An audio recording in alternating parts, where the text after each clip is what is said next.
help the viewers get in. So join us in the comment sections down below. Help us understand what is it that you'd like for us to do as we take you through some of the developments of the day, of the, during the night that you might have missed out on. What's the social media buzz with? What are some of the headlines on the tabloid suggesting? And we have, chalked out a small little list of things that we do necessarily have to talk about. Of course, the Manipur crisis is going to be in focus. There's a fresh bit of violence that is again ensued in Manipur. What's more is that the Meitei community from Mizoram is on the verge of an exodus. Those are some of the reports that are coming in. Meanwhile, Kerala Chief Minister Pinarayi Vijayan has called out the quote-unquote RSS agenda working out in Manipur. On the other hand, Tamil Nadu Chief Minister M.K. Stalin invites all athletes from Manipur. He says he's going to take care of all of that. Over 30,000 people that have been displaced in Manipur, 6 people apprehended and arrested in that May 4 case, but lots more that have been put into that suspects category. So Manipur is something that we're definitely going to be talking about. Today is a very big day when it comes to the Gyanvapi mosque, as the Archaeological Survey of India begins its survey in the Gyanvapi mosque to determine whether that Wazukhana, that fountain, or quote-unquote an alleged shivling as well, is the mosque in fact built upon a temple or not. That's going to be found out today. Will Ajit Pawar become the Chief Minister of Maharashtra? That's another story that we're going to take a look at. NCP MLA from the Ajit faction has come out and made this big claim that the Maharashtra Deputy Chief Minister might be taking oath as the Chief Minister real soon. What kind of number game is happening there? And right ahead of 2024, well, we'll have to wait and find out. Radio callers have come off of cheetahs in the Kuno National Park after the deaths, that slew of deaths of the cheetahs, and lots of questions that were raised on Project Tiger as well. Rain pain from Ahmedabad airport being inundated, Junagadh, some stark visuals coming from there. The Raigad rescue has been called off as hope has dwindled, unfortunately. But also, peculiar visuals, peculiar scenery. A pride of lions walking on the highway. That is something that we've seen this time around because of the floods, because of the heavy rain. An Indian woman who's gone to Pakistan to meet her friend from social media after already we seeing what's happening with Seema Haider vis-a-vis PUBG. What is social media doing in our lives? And are we really playing games on social media or what? And on the other hand, whilst we're talking about Twitter, social media, Twitter is bound to change its logo. So all of this is something that we're going to talk about. If there's anything else that you want us to pick up, do let us know in the comment sections below. I promise we will certainly pick it up. Pankaj Mitra joins us on the broadcast. Pankaj, a very good morning to you. I would certainly like to begin with a lot of things, but I think Gyanvapi seems to be the right kind of focus since the survey already began at 7 a.m. There's lots, at stake here. I mean, picture this. You've got the Gyanvapi mosque, an old age mosque that has its boundary joined with the Kashi Vishwanath Mandir. I mean, to somebody who's a neutral, this picture is as beautiful as it gets. But what's the bottom line? What's the politics? What's the legal, on the legal front? What are the developments? We're getting visuals of, lots of police presence in the area, lots of barricading, even as the ASI team is now inside. There are also orders that they might dig up some places if they feel like. Well, yes, Kabir, see, we have to look at it from the point of view of how after Ram Mandir in Ayodhya, Gyanvapi too has come into the ambit where the whole idea of, ratifying the concept of Hinduism is underway as of now. As far as Gyanvapi is concerned, obviously after the court verdict on Friday, now the ASI has started its survey. The officials arrived there, in time this morning, and as per the order, the proceedings would start. Now, the question here is, what next from here? There are voices which are saying that Mathura could be the next destination. Gyanvapi, again, why is it important? It is important because, first of all, happens to be in Varanasi, which is considered to be one of the sacred places for the Hindus. Secondly, the whole, brouhaha over it, that how it transpired from a shivling, which many contested was, the Wazukhana was, found with a shivling. All those things came into picture. But for the UP government, obviously, for the ruling dispensation in UP and for the central government too, Gyanvapi happens to be the second step. The question is, where does it go from here? And obviously, Mathura is one aspect where there is another temple which comes under question whether it is the history of that temple is being dated as of now, and the mosque that is there also is under question. So yes, I mean, I think before 2024, this whole developments would assume a lot of significance, and especially for the voters of Varanasi, which happens to be the constituency of Prime Minister Narendra Modi, the Lok Sabha constituency. A lot is at stake, and a lot needs to be seen what comes through. Well, absolutely. But Pankaj, at the same time, a lot of sentiments at stake. Let's not forget we're in the run-up to the 2024, Lok Sabha elections as well. Ram Mandir is going to be that Brahmastra for the Bharatiya Janata Party this time around. In this NDA versus INDIA, battle, how heavy will the Ram Mandir weigh? Well, only time will tell.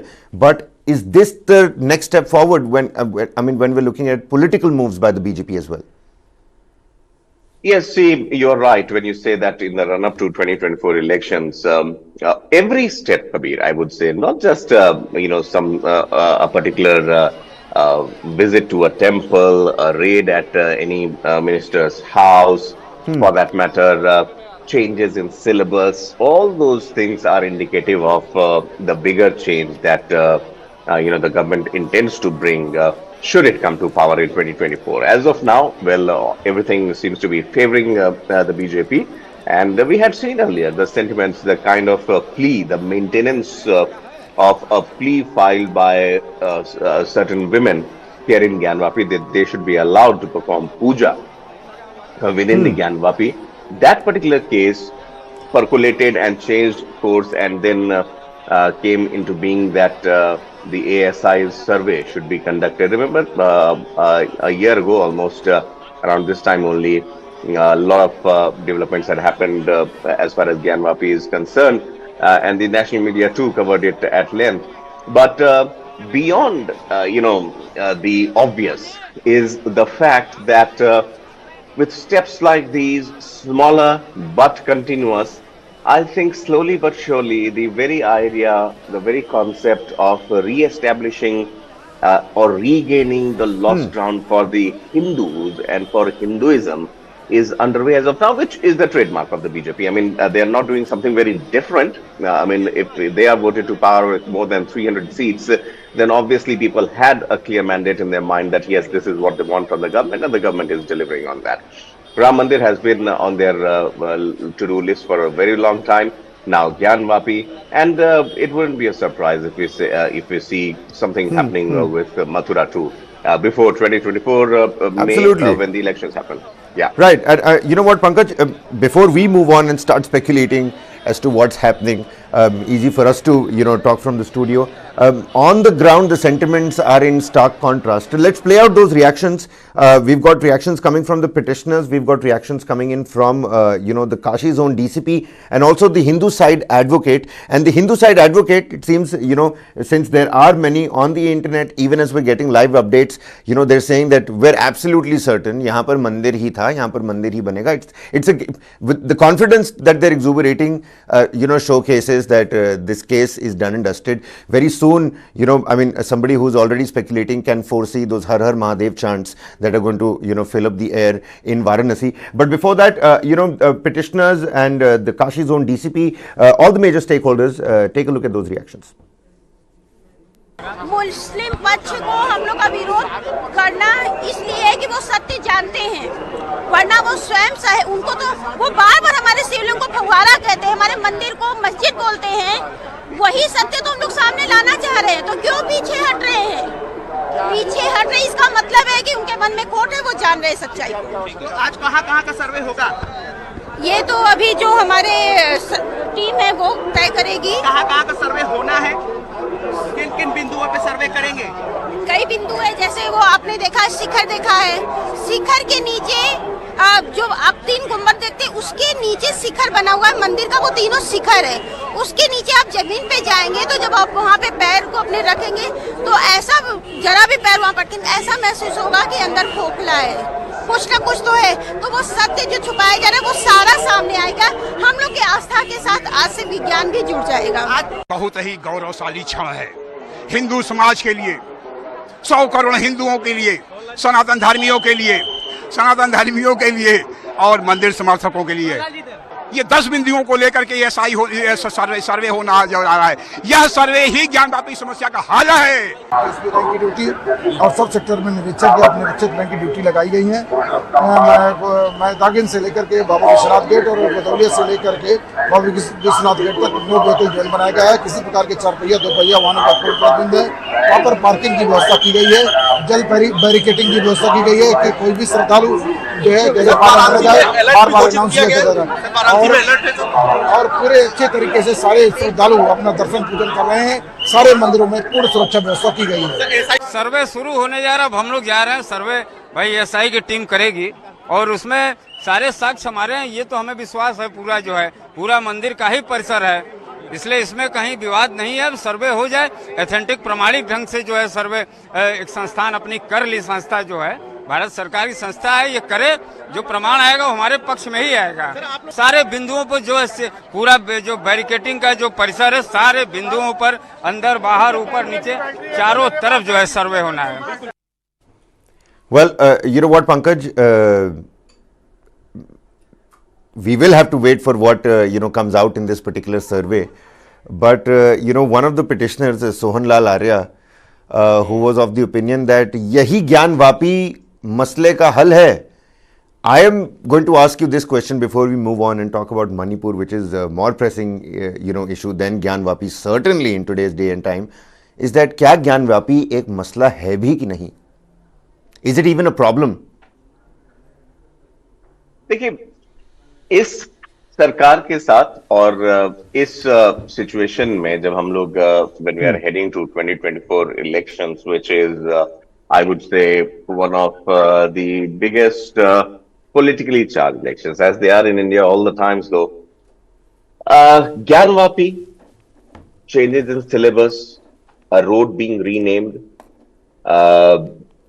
Prime Minister Modi's visit or a mention of say Pasmanda Muslims, all those things have a lot of significance. And we cannot deny this fact that you earlier mentioned about the opposition unity, which has come as the party called India, INDIA.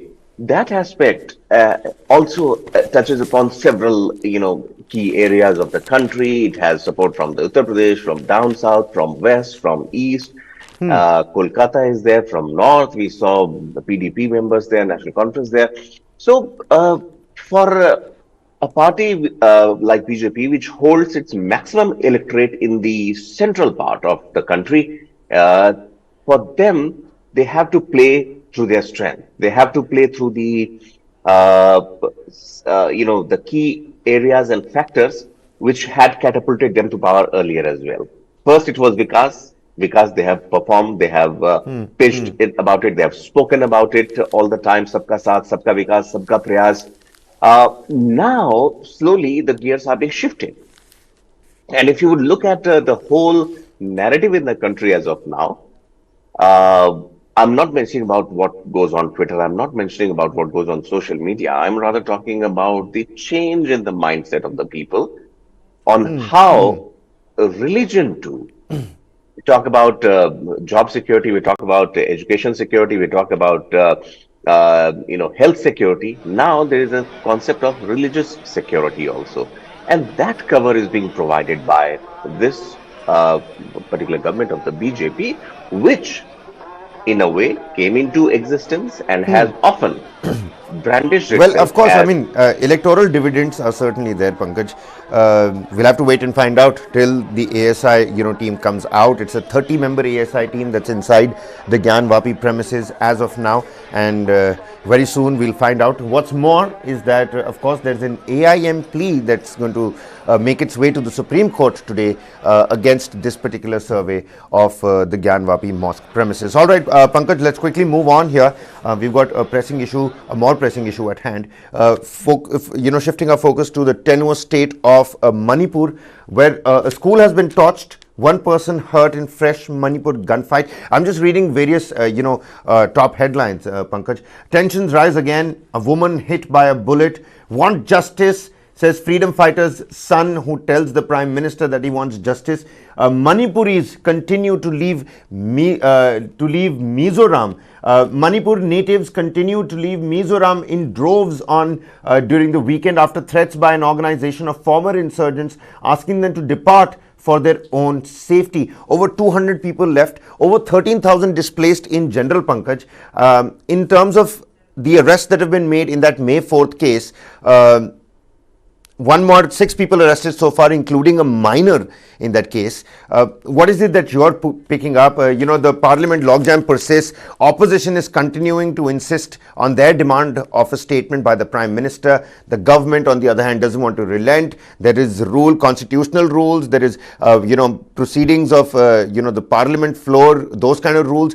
So many rules at disposal. The Chief Minister, people want him to step down. Some people don't want him to step down. What's really happening in Manipur?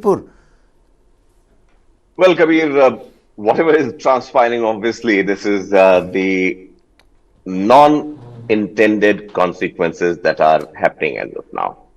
Why I call it non-intended? Because obviously the intent, it appears, was something else. See, the difference, the division between Kukis and Meiteis, the hills and the valley, has been going on in Manipur for a very, very long time. This government, when it came to power in 2014, appointed a particular minister, a dedicated minister, to take care of the northeast situation, including Manipur, including that of Assam, Nagaland, and other parts, the Seven Sisters.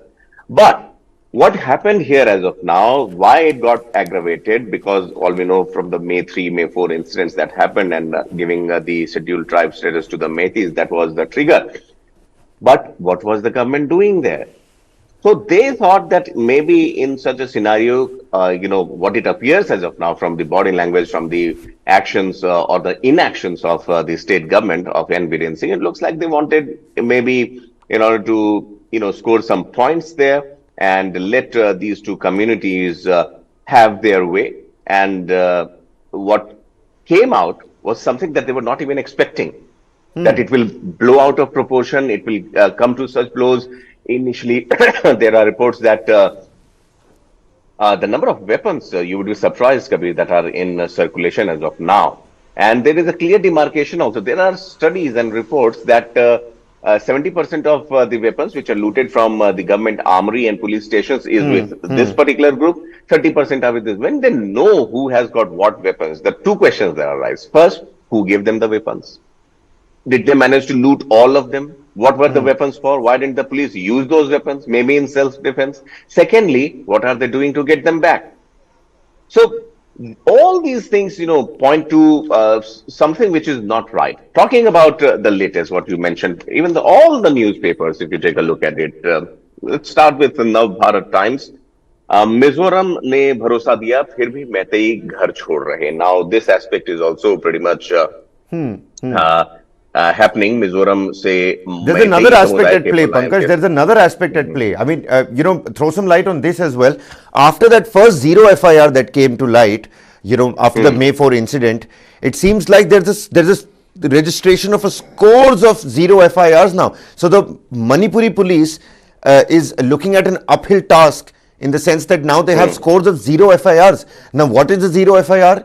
You can basically file an FIR. It doesn't matter where you're from, what place is this that you're filing this FIR. Jurisdiction essentially goes, out of the window. Once the FIR has been registered, then the police gets in touch with the, the relevant authority and the relevant jurisdiction, police station, and then they carry out the investigation. Scores of, zero FIRs, Pankaj. Right, you're right. Indian Express has got this as the lead. In Manipur, a fresh challenge for police scores of zero FIRs. Let me quickly read it out for those who have missed the morning headlines. Hundreds of zero FIRs are registered in police stations across Manipur, and the stalled investigations in these cases are among key challenges the state police is facing. A zero FIR can be filed at any police station by a complainant, regardless of their place of residence or location or occurrence of crime. Afterwards, it is transferred to the relevant police station for investigation. The objective is to aid victims in getting complaint registered without running from pillar to post. Now, this particular aspect is a key responsibility area, if I may say so, of the police, of the local administration. As of now, there are, as we speak, security forces, central security forces, armed forces, they have been deployed in Manipur. Now, for anyone, and this is, Kabir, the best or the worst part, I would say, as far as, scouting for information is concerned from Manipur, they are 1 or 2 days late. Okay, they are not immediate. And these publications also, and especially in the visual medium also, the information that comes in is obviously, has a background context to it, and is not something that has happened very immediately. So now these concepts of zero FIR, remember, 2 months old video when it surfaced, obviously there must have been something going on there. ऐसा नहीं है कि जो लोग उससे प्रताड़ित थे, जो लोग उन पर, जिन लोग उससे आहत हुए उस दिन 4th May के पूरे इंसिडेंट से, they wouldn't have done anything. They would have. But the thing is, when it comes to zero FIRs, obviously, so people started, going helter-skelter. जहां जिसको सहूलियत हुई, सुविधा मिली, जहां जिसको चोट पहुंची थी, वहां जाके उन्होंने पुलिस से बात की. So zero FIR का concept, it must have come into circulation earlier. And now for police, there are so many of them, for them to attend to it, obviously, because attempting is not the issue. Accountability is the issue. When NCW was cornered saying that there were 3 complaints written to them in the month of May, did they take into consideration or not? They simply said they did not receive the application. Right. So likewise, in this case also, any person who is registering an FIR is basically making a government. You're absolutely right. You're absolutely right, because this looks like a situation where even when things, get okay, it will leave a, bad taste, a lingering bad taste afterwards, because people will have to keep on looking back to these FIRs. I mean, and this could just be the tip of the iceberg. That video, that abhorrent, gut-wrenching video, could also be just the tip of the iceberg. Nobody knows. We're also going to talk about how voices of dissent are, propping up across the nation, from Shillong, Nagaland. You've got, a protest that took place in Kerala as well. And we'll also talk about the politics, because Kerala Chief Minister Pinarayi Vijayan, he's talking about a quote-unquote RSS agenda that is turning this state into a writing state. This coming in from the Kerala Chief Minister Pinarayi Vijayan himself. And I understand that's a left versus BJP tussle in his own state as well, even as the BJP tries to woo the Muslim vote bank in the state of Kerala. But take a look at this. I'm quoting this from the Hindu newspaper. Pankaj, it says, Imphal-based Kokomi, an umbrella body of Imphal Valley-based civil society organizations, have written to the European Parliament on its Manipur resolution. It has asked the European Parliament not to let Manipur become the new golden triangle of drug trade by projecting the violence between what it called immigrant Chin Kuki narco-terrorists and the indigenous Methi people in the state as a religious conflict. So now the Kokomi has written to the European Parliament, something that, the entire Ministry of External Affairs and the Foreign Affairs policy had, come down heavily on, was that firstly, why are you talking about Manipur? This is our internal matter. And secondly, even when you're debating about Manipur, don't make this a simple Hindu versus Christian affair, because there are a lot of socio-ethnic fault lines at play. Now Kokomi, the umbrella body of civil society organizations, has written back to the European Parliament. Do you think they really wanted to write back to the European Parliament? Is there some pressure, politics at play here? I mean, help us decode this particular move by Kokomi. See, for Kokomi, obviously, as of now, in this whole conflagration of ideas and events that is happening, obviously, roping in any particular or individual international body could or could not change the course of this whole, developments. Because it also impinges upon the identity of India. Identity of India as a secular state, identity of India as a nation which not just respects but also accommodates all the minorities also, which has been the case, which has been projected also, which has been spoken time and again also. Now, we have seen the internal dynamics. Parliament is not able to function. That is another sort of buffoonery is going on there, because who will blink first is the question. And in the name of कि जवाब कौन देगा, हम देंगे तुम दोगे, नहीं प्रधानमंत्री देंगे, नहीं होम मिनिस्टर देंगे. I remember I'm forgetting the name, Mr. Bandyopadhyay, one of the Hindi laureates, who is credited to have been writing sonnets in Hindi or in a local language.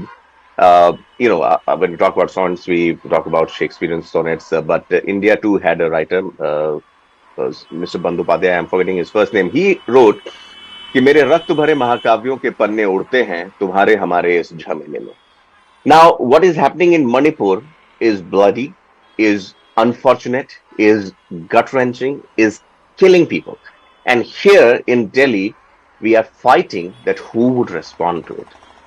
Who would? Pradhan Mantri se jawab chahiye, Home Minister se jawab chahiye. There is a silver lining here, Pankaj. I mean, those were some beautiful words. And of course, there are a couple of poets who've left us with the right kind of idioms and words that do describe the situation right now in Manipur. But the silver lining here, Pankaj, from Patna, Lucknow, Ranchi, you name it, you've got these protest visuals that stand in solidarity with the people who have lost their loved ones in Manipur. From Patna, Lucknow, Ranchi, Siliguri, Nagaland, you name it. And what does this mean for Zoramthanga, who also faces elections very soon, even as people, the Methi community, it seems, has started leaving from Mizoram upon these so-called threats. What does this mean for Zoramthanga is also going to be a big question. Like you pointed out, the parliament logjam is far from over, and the opposition is stern on its demand of a statement by the Prime Minister, even as the government says that we will talk about it, but niyamon ke aadhar par, let's not forget about that there are some rules of the parliament which have to be followed as well. All right, Pankaj, let's move on from here as well. We've spoken about pretty much all aspects of Manipur. Again, urging the viewers that I know it's easier for us to say it from say it here from the studio, but peace should certainly prevail, and that's priority number one. Let's move on. Nav Bharat Times, Pankaj, something that you have. I don't have a copy of the Nav Bharat Times with me, but it seems like there is a big claim that an MLA, an NCP MLA of the Ajit faction has in fact made. He's saying that the Deputy Chief Minister of Maharashtra could in fact end up becoming the Chief Minister of Maharashtra. How does that play out? Who is to benefit? What does that put Sharad Pawar in? What kind of position does that put Sharad Pawar in? We saw those visuals of Praful Patel and Ajit Pawar in those nicely decked up khaki suits sitting with the Prime Minister and Home Minister last week. What's really happening? Right. See, in this Game of Thrones that is playing out in Maharashtra, obviously, there is a saying, since we are dealing with idioms and muhavras this morning, there is a saying, chip of the old block. Yep. Okay. Ajit Pawar comes from the Pawar family, obviously, which has seen politics at its peak, and जो लोग कहते हैं कि राजनीति तो हमारे खून में दौड़ती है, Ajit Pawar can say that quite literally. And that way, his entry into the BJP Shiv Sena fold won't be only to break away from his Chacha's influence and establish his identity. He has been minister, he has been cabinet minister, he has been, deputy chief minister once before, has done his work, Ajit Pawar. So this time around when he goes there, तो आधी लड़ाई तो उसने जीत ली कि भाई उन्होंने शरद पवार का दामन छोड़ दिया, लेकिन पार्टी नहीं छोड़ी. But the half of the battle remains कि अब क्या वो चीफ मिनिस्टर बनेंगे, क्या वो डिप्टी चीफ मिनिस्टर बनेंगे. तो How तो तीन plausible पार्टी is के this एक claim, मेंबर हैं। Pankaj? How plausible is this claim? Anything and everything happens in Maharashtra. We've seen governments fall down in days. We've seen governments, people joining hands who you'd never think would finally join hands together. So much has happened in Maharashtra, even in the last half a decade. How plausible is this claim by this NCP MLA that he's going to become the chief minister? Well, I won't deny it. There is no smoke without fire, and given All right. अभी तो अजित पवार के NCP को तोड़ने के पीछे भी क्या स्थिति रही थी, क्या पूरा गेम प्लान था, that is also not clear. So Right. I wouldn't deny this, that the bigger picture is that Ajit Pawar. I think you'll have to wait for Ajit's autobiography for that. The actual power play is going to be captured in that. But this is NCP MLA Amol Mitkari who has claimed that Deputy CM Ajit Pawar will soon take oath as the Chief Minister of Maharashtra. After a lot of speculation that Ajit Pawar, who joined the Maharashtra government, I'm of course reading a copy of the internet, may replace Eknath Shinde, was given a rest. An NCP MLA has again ignited the conversation, marking a vertical split in the NCP. Its senior leader Ajit Pawar joined the Eknath Shinde-led Maharashtra government as Deputy Chief Minister. However, soon the Eknath Shinde group MLA expressed their displeasure. Pankaj, do you think this is now turning into a situation of who, I don't know if I'm allowed to use that word, suck up to the BJP more?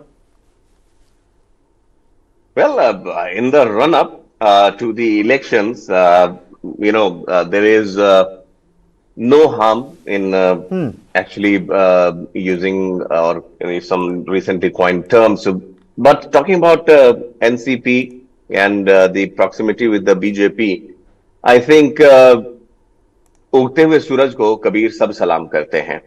BJP के सितारे बुलंद हैं और हमने देखा the way Maharashtra after so many flip-flops, there was a time when that pre-dawn attack happened on democracy, as many called, and Ajit Pawar had become the deputy chief minister, and we had Fadnavis also at the helm. Then we saw again a fight, a battle where Shiv Sena left the BJP and became an independent party. It was an independent party, but formed a government on its own. Then last year this happened. Shiv Sena was broken down. Now NCP is broken down into two. So obviously, at one common aspect, one कहते हैं ना कठपुतली किसके हाथ में, कठपुतली की जो डोर होती है किसके हाथ में, so that is the BJP. And yes, to the plain sight, it might appear the dance of democracy. But at the end of the day, if you have to make democracy dance, then obviously just all you need is just power. And to be at the center is a reflection of that. So, cozying up to the BJP, I would say almost all the parties are doing it. There are many who would say that the ED, Enforcement Directorate, who had its eyes on Ajit Pawar, then Praful Patel, then the other member who just switched sides with Praful Patel and Ajit Pawar, Chhagan Bhujbal. All of them have their hands dirty, and this could have been one big reason, if not the reason, for them to jump ships. So that's why I would say yes, there is no harm as of now to उगते सूरज को सलाम करने में कोई दिक्कत वाली बात नहीं है. If the electorate is fine, if the Ajit Pawar fought on an NCP ticket, promised something, blamed the BJP, blamed the ruling dispensation for not doing it, and but you never know. But Pankaj, you never know. You absolutely never know. I really like that line of yours. Could you deliver it once again about Sharad Pawar? You know what they say about Sharad Pawar? That he doesn't. That no one knows what's going on in his mind. A confidant of all, a friend of all, confidant of none. Yeah, well, so we'll have to wait and find out how Sharad Pawar is going to play his cards, because his cards are certainly close to his chest. All right, let's move on. Twitter, there's a real peculiar entanglement with Twitter as well. Twitter is now planning to change its logo. X.com certainly takes you to Twitter now. Pankaj, what's really happening is now Twitter going to change its name? SpaceX is one of Elon Musk's company, and we know that Elon Musk just likes to stay in the news for one reason or the other. It might be the edit button, it might be the polling, it might be buying Twitter, not buying Twitter, selling off Twitter. Now it's the logo ordeal. And this battle with Threads has certainly, put Twitter out in the front running, because not a lot of people really operating Threads, it seems. And Twitter now knows that it has solidified its place. But as news consumers on Twitter, as entertainment consumers on Twitter, once it changes the name and the logo to something like, let's say, SpaceX or just X or X News, X Info, whatever it is, do you think it's going to take away from this USP of Twitter? Are you still going to use Twitter if it changes its name, Pankaj?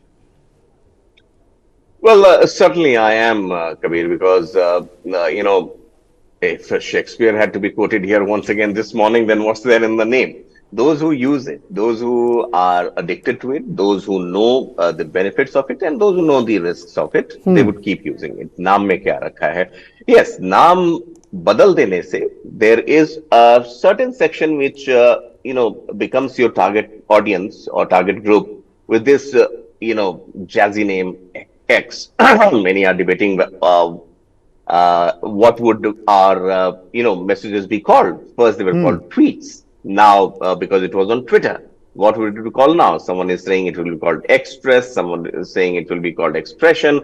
All those things are fine. But Elon Musk knows that with the not that great success of, I wouldn't completely write it off, but not that great success of Threads by Mark Zuckerberg's Facebook, Elon Musk thought that this could be the right time to rebrand the already established entity called Twitter, and that would, in a way, have another connect with a certain section of the society which might be away from Twitter for some reason. So a rebranding, the content remains the same, but bahar ka label badal raha hai. This essentially is happening, Pankaj, this is essentially happening because Twitter is no longer an independent company, as it has been merged with the newly formed firm called X Corp. But Express and Expression are both, good enough for me to continue to use Twitter. I don't know what's the word, outside. People watching the stream, do get down in the comment section. Help us understand. Let us know, if you think this Expression is going to be a nice substitute for Twitter. Because if the services remain the same, then I don't really have any qualms with it. Not really personally, not really as, pleasing. Threads isn't really as pleasing as Twitter. All right, radio collars have come off, Pankaj. Radio collars of what? The cheetahs at the Kuno National Park. Of the 6 Kuno cheetahs have been removed. So 6 Kuno cheetahs, radio collars have been removed. 2 of them had severe infection, and there was territorial fights. People have straight up come out and said that, Project Cheetah is a complete failure, even as the government has said it's too soon for something like this. Give it time. I mean, those cheetahs coming from Namibia, the Prime Minister releasing them inside Kuno National Park. Now Shivraj Singh Chauhan has, taken control of the situation over there. They have been shifted out. They've put back inside closure. But does this put the Ministry of, Forest and Environment on the back foot a little, trying to save a little bit of embarrassment, Pankaj? Well, see, in this regard, Kabir, I would like to mention here that about the cheetah deaths and how best they could be contained. The global rate of cheetahs translocation, not just India, but countries like Namibia, Kenya, Zimbabwe, South Africa, they send animals of rare species to different countries on demand, with money, both. I mean, there was a time when Zimbabwe exported, 70 to 80 elephant to, I believe, United Kingdom. And each elephant costed around 1 crore or more in Indian rupees. So that's how it is done, basically. Game reserves are a different thing altogether, which I'll come back to you later. But as far as the risks of translocation of cheetahs is concerned, they are very prone to getting injured. Obviously, it's a long, long stretch of land that they operate upon. At times, for these cheetahs, that those lands land masses also become smaller. So the conflict with nature, the conflict with other animals, hunting issues, not proper getting not proper enough space to run or to get energized or to continue the way they used to live in their previous habitat. Then there is poaching issue. All these aspects, the global numbers are far less. What we are witnessing in India, not that I'm saying it is any kind of consolation for us, but what Prime Minister did on 17th of September 2022 on his birthday was a step in the right direction. No one should and no one could rather blame India or the leadership in as far as these translocation of cheetahs is concerned. But this happened, and the numbers, as I mentioned, globally also are not very handsome. When say 10 cheetahs are translocated from Africa to a European enclosure or European national park, it is not a guarantee that they would also survive there. But coming back to the collars obviously are put on cheetahs for their upkeep, for their health monitoring, and for the general monitoring of their Seems like over movement, here the collars did which not is really work the way they were supposed to. After the incident, two South African cheetah experts had told the Indian Express that radio collars could be causing the problems. Days before he was removed from his post, former Madhya Pradesh Chief Wildlife Warden J.S. Chauhan had also suggested the devices be removed. So devices certainly a problem in right. this particular case. I would like to add just Right. one comment here, Kabir. Sorry, I'm stopping you. Just, No, absolutely, Pankaj, go on. Just a week while radio collars, again, the government hasn't admitted to it. Why I'm saying so? Because in this case, we need to tread very cautiously, because Project Cheetah is not something that you launch it today and it will start working tomorrow. The voices that we are getting, Indian Express, is its reputation is obviously has spoken to people, those who are in control of or were responsible for these things. But only 7 to 8 days ago, the government, through its body that controls the wildlife in the country, issued a very clear notification that all these deaths are due to natural causes. So unless we hear from the government again to a certain extent to say about this with certainty, because here we'll have to take the government's word on it. One or two voices, obviously, unfortunately, cannot make the difference. But yes, this issue can be debated. But if you remember, we did a report on this also, that cheetahs are dying with a natural cause. That's what the government had said just 8 to 10 days ago. Absolutely. Before we move on, I'll just like to show this little picture. It's a big day. It's a red letter day in Indian sports, especially badminton. Chirag Shetty and Satvik Sairaj Rankireddy with coach Pulela Gopichand after beating top seeds from Indonesia to clinch the Korea Open badminton. An elusive title, the Korea Open. This picture right here. Take a look at that.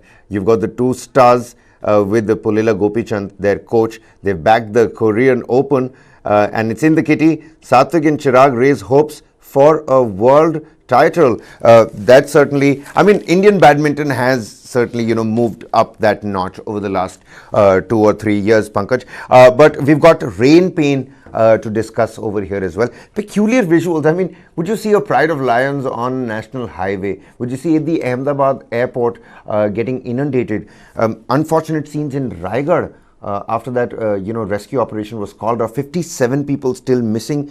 The rescue ops have been called off. It was already quite literally an uphill task. The entire tribal hamlet got submerged beneath the debris and the silt and the soil. That has been called off.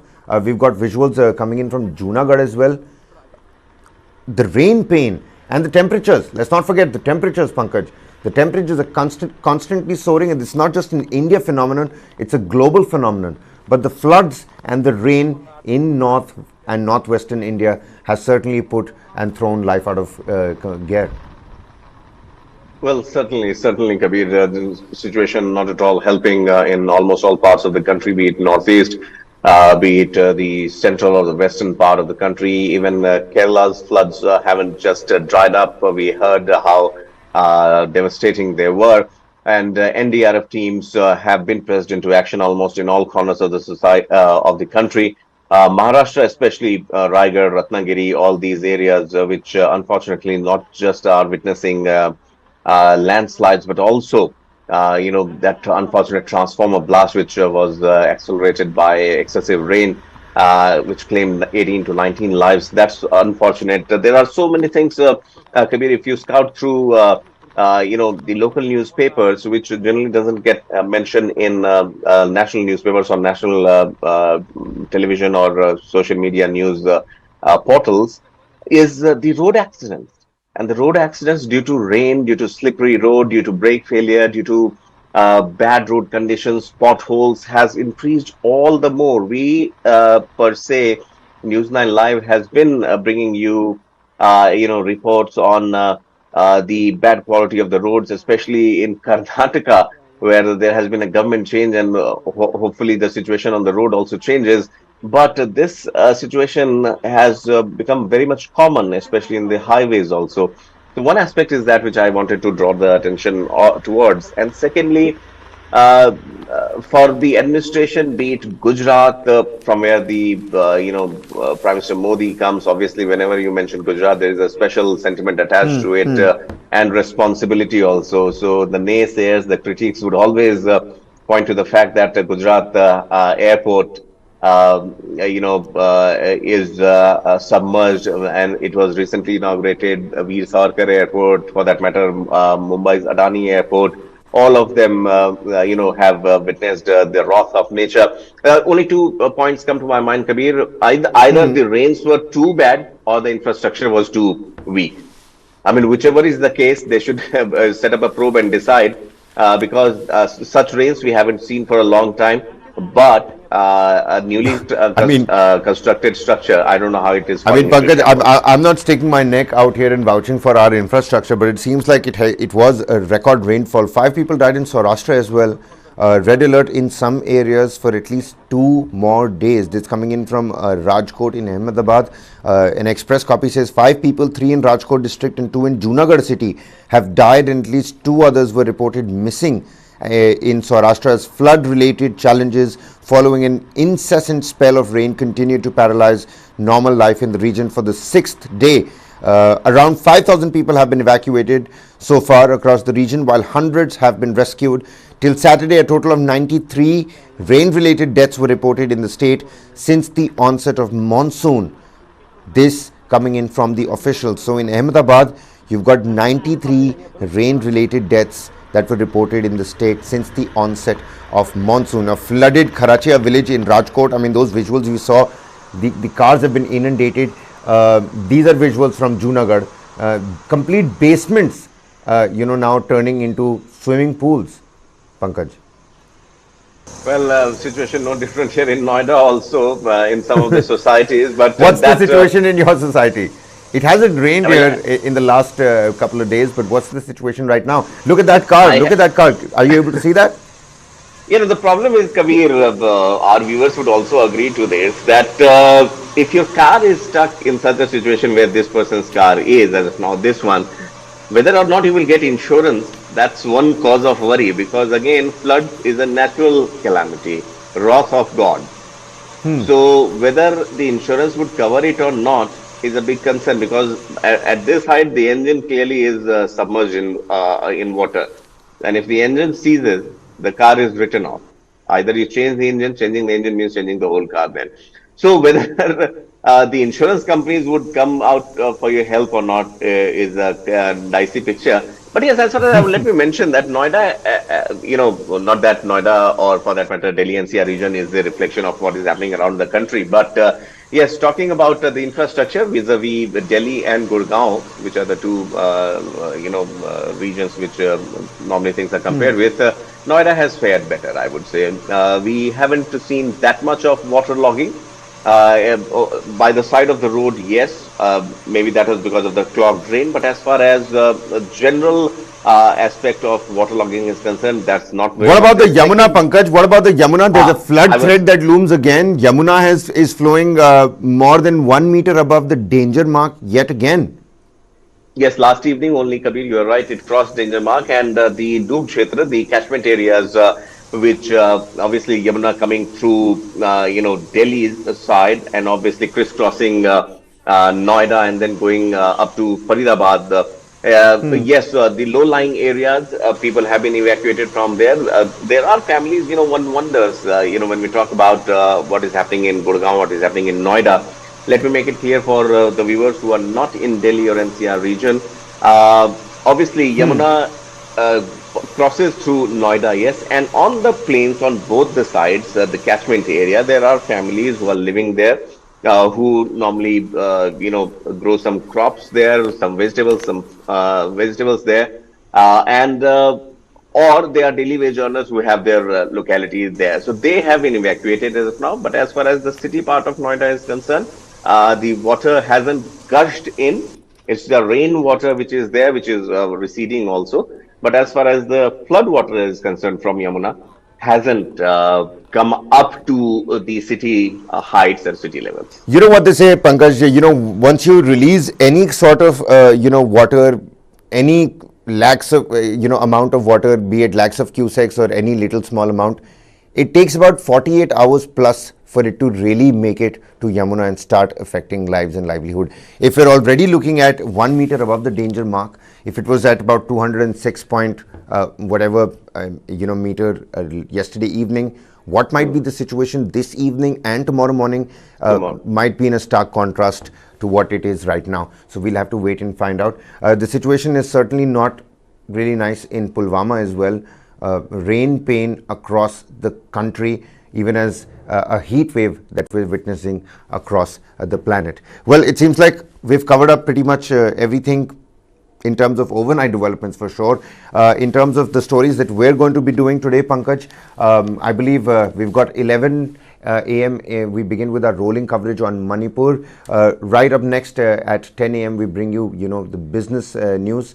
Later on in the day, we've got the South Indian, our top focus from the south of India. At 7 p.m., the real point, which is the debate of the day, something that you definitely shouldn't miss out on. Later on, Global Lens, the biggest international news that we will bring for you with balanced opinions, both sides of the coins, always on News 9. And apart from that, of course, you can join us and follow our Instagram, our social media, our Twitter, YouTube for everything under the sun. We give you everything, the latest updates. News 9 Plus application, you can also download that on the Google App Store or the Apple iOS Store for incisive analysis and cutting-edge documentaries. This is Kabir Naqvi signing off. Many thanks, Pankaj, for joining with me today. That's all the time we have for you in today's Page 1. Keep watching News 9.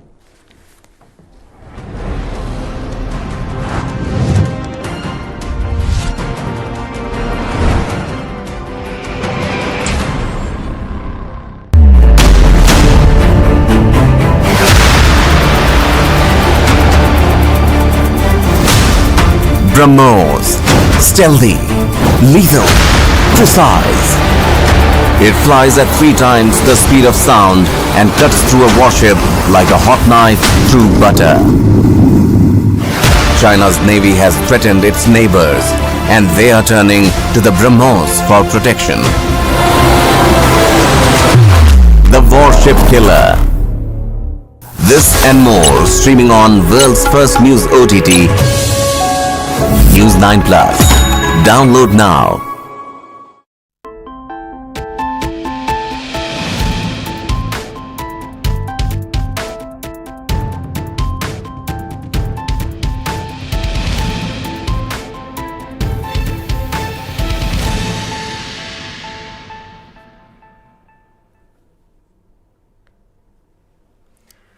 Hello and a very warm welcome. Thanks for tuning in to News 9 Live. I'm Kabir Naqvi. Joining me here in the studio is my colleague Amit Ranjan Kumar. And I'm sure you must have seen episodes of the Shark Tank, the United States version. After that, the Indian version got so famous, we've come up with a season 2, probably a season 3 as well. But why the Shark Tank? Why is it so important? What about the startup ecosystem and the valuations, the words that we kept on hearing? Why is all of that dissipating now in 2023? That's going to be our focus over the next couple of minutes. Now, have you wondered where do startups net their own valuation from? We saw a major boom in startups across the country: startup bubble, unicorn, decacorns, money, the Silicon Valley, profit, high stakes, and a new era of entrepreneurship. These were some words that were heavily in use ever since the onset of the last decade or so. But sooner or later, it's all fizzling out, almost like slipping through the cracks from inside a tightly held fist. But why? Have you thought about the intriguing reasons why startups appear unfazed by their bottom line, prioritizing growth over profitability? But even as the startup landscape is shifting altogether, questions have come to the fore. Have the tables turned? And what's the impact on the future of innovation per se? Before 2023, India had some decacorns. Now it has none. What's more, in the year 2023, not one new unicorn has been added to the list of startups in India. So what went wrong with valuations of Indian startups? The real Shark Tank, where we expose the truth behind India's startup frenzy. Soaring valuations, elusive profits, but what's real and what's the hype is something that people still don't know. Get down in the comment sections and help us understand what you make of this eye-opening journey into the heart of startups. But before that, ladies and gentlemen, Amit right here in the studio. He's put out 2 fantastic documentaries called The Real Shark Tank, and we are going to show you a snippet. There are 2 episodes on the News 9 Plus application. If you haven't already downloaded that application, I urge and implore you to download that application. It's available on television, on your mobile phones, on the Apple App Store, on the Google Play Store, for other incisive analysis and cutting-edge documentaries. If business is not your cup of tea, maybe politics is. If that's not your cup of tea, maybe entertainment, sports, you name it, we've got it in the time that you have for us to spare. Take a look at this snippet of the first episode of the documentary, The Real Shark Tank, and then we'll come back for more.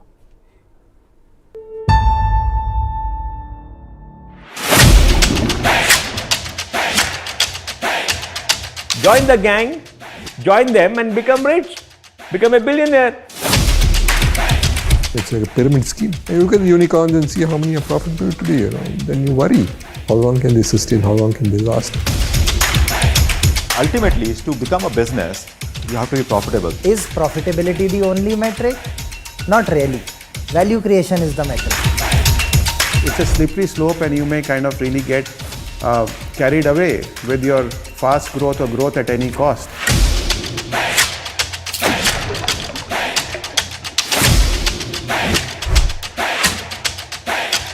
So what's the real Shark Tank? If you were to understand that, I think it's important to understand who are the sharks in that Shark Tank.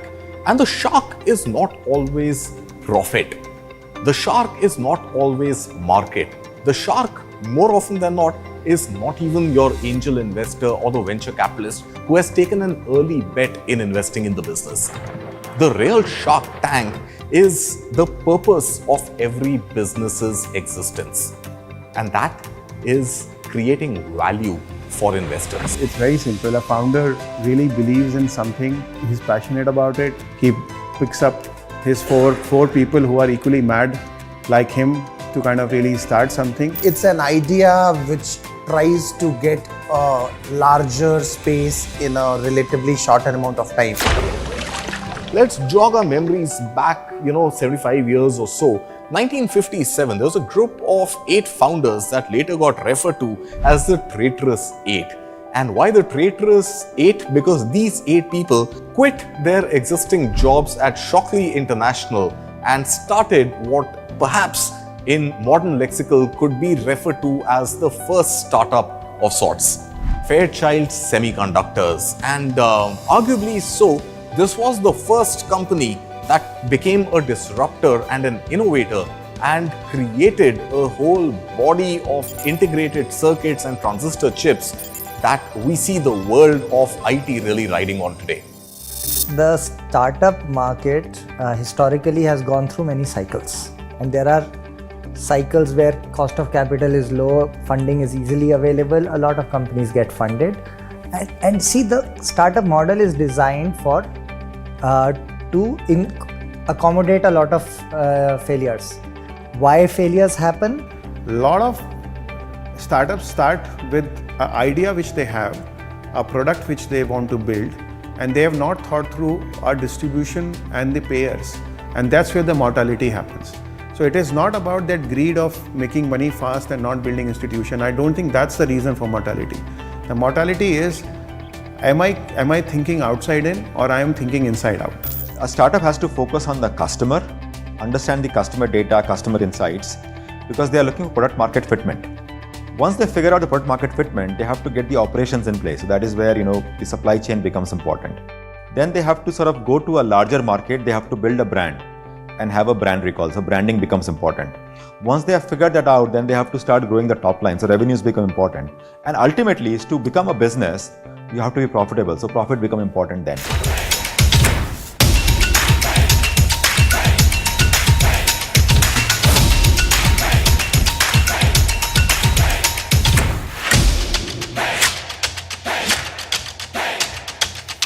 Well, I guess I'm old. My generation, in my times, I feel very uneasy. Because what mattered was a good business plan which showed, not immediately, not tomorrow, some things take time, but showed profitability somewhere down the line in a very sensible way. Today I look at business plans and they're looking only at top line, how I can grow my revenues, 2x, 3x, 4x, 10x.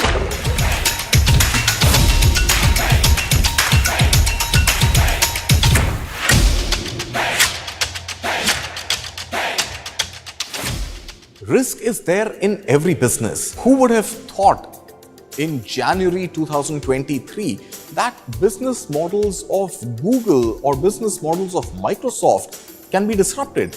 You have a chat engine, chat bot called ChatGPT.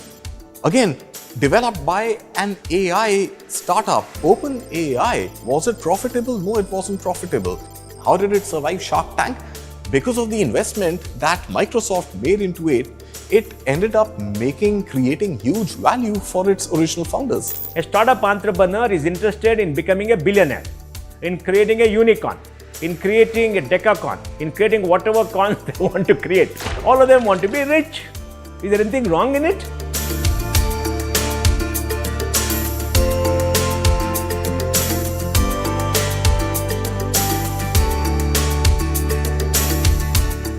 I think from the first funding round, typically 5 years is what we see when investor asks for, and that's a very fair amount of time for startups to turn profitable. If you look at edtech, like one of the biggest companies in the edtech sector, I think to acquire a customer, they are spending as much as they're earning, right?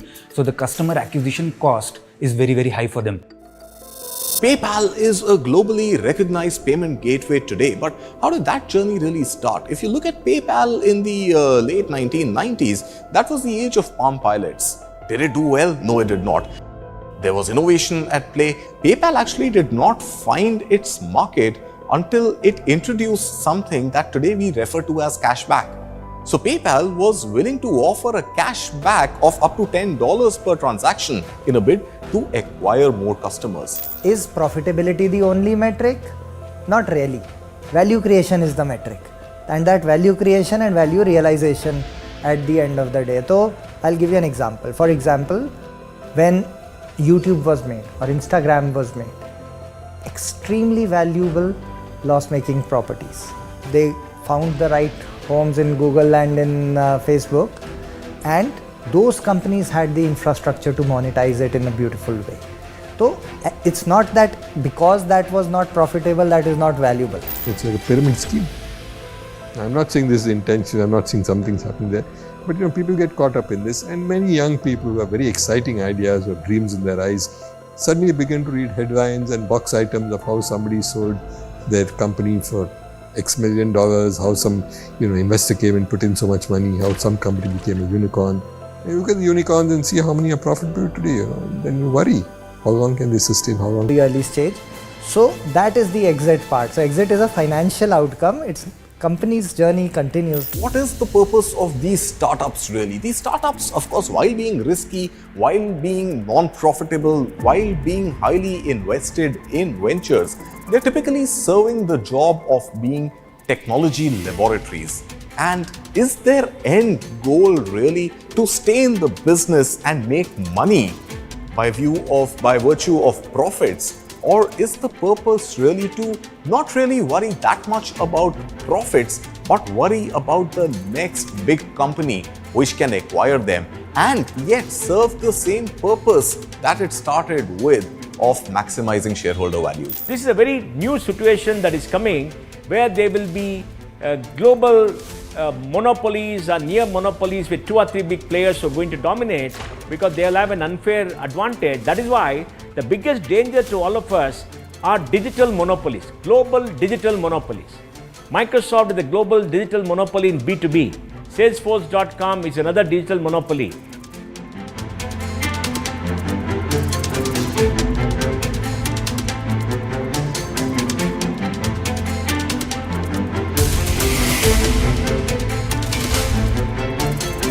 I have worries, but I told you I'm old generation. This new one, but does worry me, and I don't want to paint everybody the same brush. That would be grossly unfair. Many entrepreneurs are fantastic. They're committed. They want to make profits. They will. Many have. Some companies have proven in a few years they've begun to make profits and are doing well. There has been a reasonable shift in the investor mindset. People who are writing free checks for just product market fit are asking tougher questions on unit economics and are asking for far more tangible roadmaps to profitability in general. So one of the big stories which I think will come out on the Indian ecosystem 3 years from now or 5 years from now are not successful unicorns but successful wildly profitable unicorns. We are hearing of D2C companies who are getting to profitability as a company at the 100-200 crore mark, right? This was unimaginable 3 years back. There was a saying that you needed to be 2,000 crores revenue to be profitable.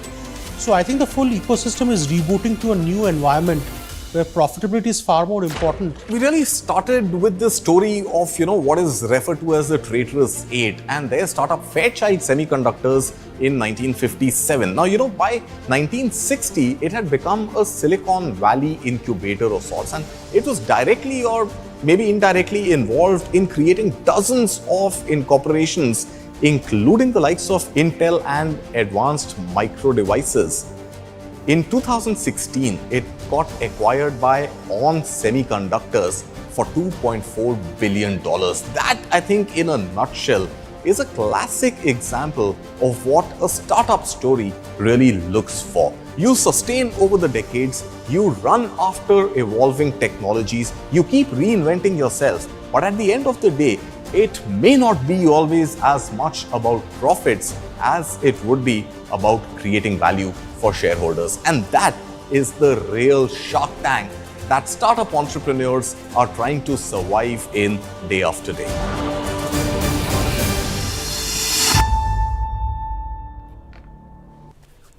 Well, so that was the first episode. Congratulations on that really nicely, produced documentary, Amit. It's called Where Startups, Net Their Profit. That's the idea. And the second episode is about how these devaluations in the year 2023 have seemed to gone down. So there is no profitability, but now the valuations that were certainly high over the last couple of years, that has also gone down. All right. We will show you the second episode as well. So don't worry about that. And again, urge you to download the application. But, Amit, let's get the ball rolling here. Profitability not being important for these companies. I mean, somewhere in the documentary, a talking head says that, companies exist to make money, not lose money, right? So why are these new startups, undaunted in the face of no profit? I mean, I understand that there's a shortcut that they're using here, but this seems to be really scary. There's no profit, but you're continuing on with your work. Yeah. Startup is a term that was not in common lexicon maybe even 10 years ago. These companies which are called startups, they are trying to cover a huge amount of distance in a very short period of time, and that's why there are these rounds of funding that they need. They need valuations and they need customers to build their database of customers, and customer acquisition either comes over time or comes at a price. Right. So in their case, it comes at a huge price that they have to pay. They have to pay. We gave the example of Fairchild Semiconductors. It was a loss-making company through decades, but it was an incubator of technology, and it survived those decades. Today, just few years ago, it was sold at north of $2.5 billion to a giant on semiconductors. That is PayPal. It was not a profit-making company. It has basically become synonymous with basically online payments, right, because it was the first. Flipkart. It was not a profit-making company. Probably it is still not, but it is solving a problem for Walmart right now, which has basically taken it over and is willing to basically pay that price for that customer, keeping those customers. So while profitability may be something that you can achieve after some period of time, and if you are able to go through that, if you are solving a problem and if you are creating value, the catch is that you have to catch some of the value that you're creating. And that is because that is what attracts the investors and your potential clients as well. And that is why they have fallen short when even now valuations are going down. So profitability always, as much as I could understand. No, but wait, hold on. One step, one punch, one round at a time. Profitability not being important is not wrong altogether, right? It's excusable for a certain period of time. For a certain period of time. In case of startups. But this period of time is also subjective here. As long as value creation is happening, you are building your database, you are adding to your customer database over time, profitability is excusable. All right. So now that we know that profit not being profitable is excusable as long as you're creating the right kind of value. Now, when you start comparing value creation vis-a-vis profitability, what's your take on that? Where does the Indian startup ecosystem stand at this critical juncture? All of them are creating value.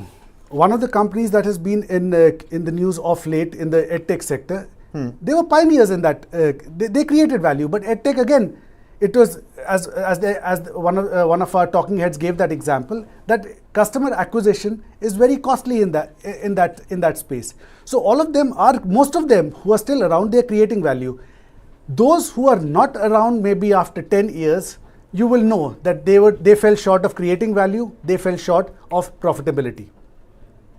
Right. Because if they're not creating value, investors will not come. There's a very good quote I will take from one of our talking heads, that always go to companies where customer money is coming, because investor money comes to the companies where customer money is coming. So it's a good round sort of a circle, that if you're getting customer money, you're going to get investor money. But investor money will only come to companies where customer money is coming. So you have to get those customers, and customers come as long as value is being created. But in 2023, that valuation has also gone down. We're looking at Shark Tank, the American version, the Shark Tank that we're seeing here in India.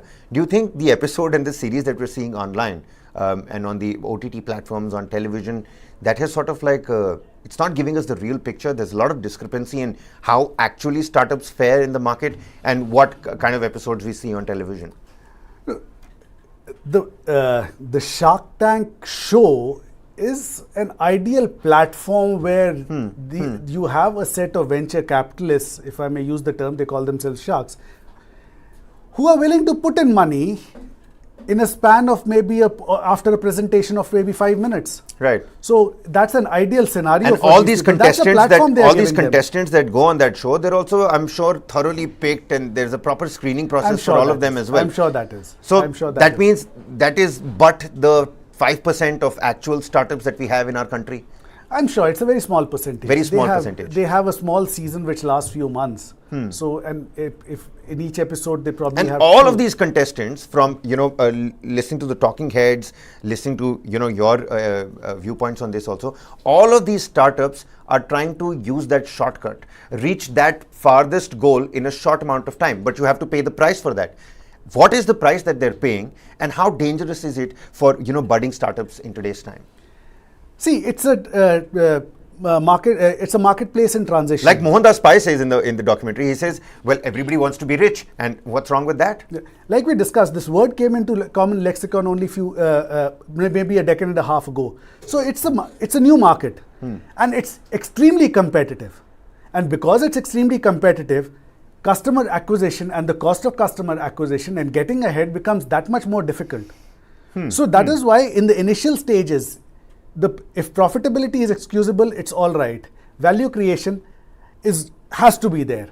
And while you said that values have gone down this year, if you allow me, if you indulge me, I can give you the comparisons of the unicorns that have happened this year vis-a-vis the last year. Absolutely, in India. do go on. In India, we have had 0. Last year, we had 21 new unicorns. In 2022? Two. All right. Since January 2023, first half, not a single unicorn has been added to that list. If you take the sum total of the whole world, there were 349 added in 2022. It came down to 44.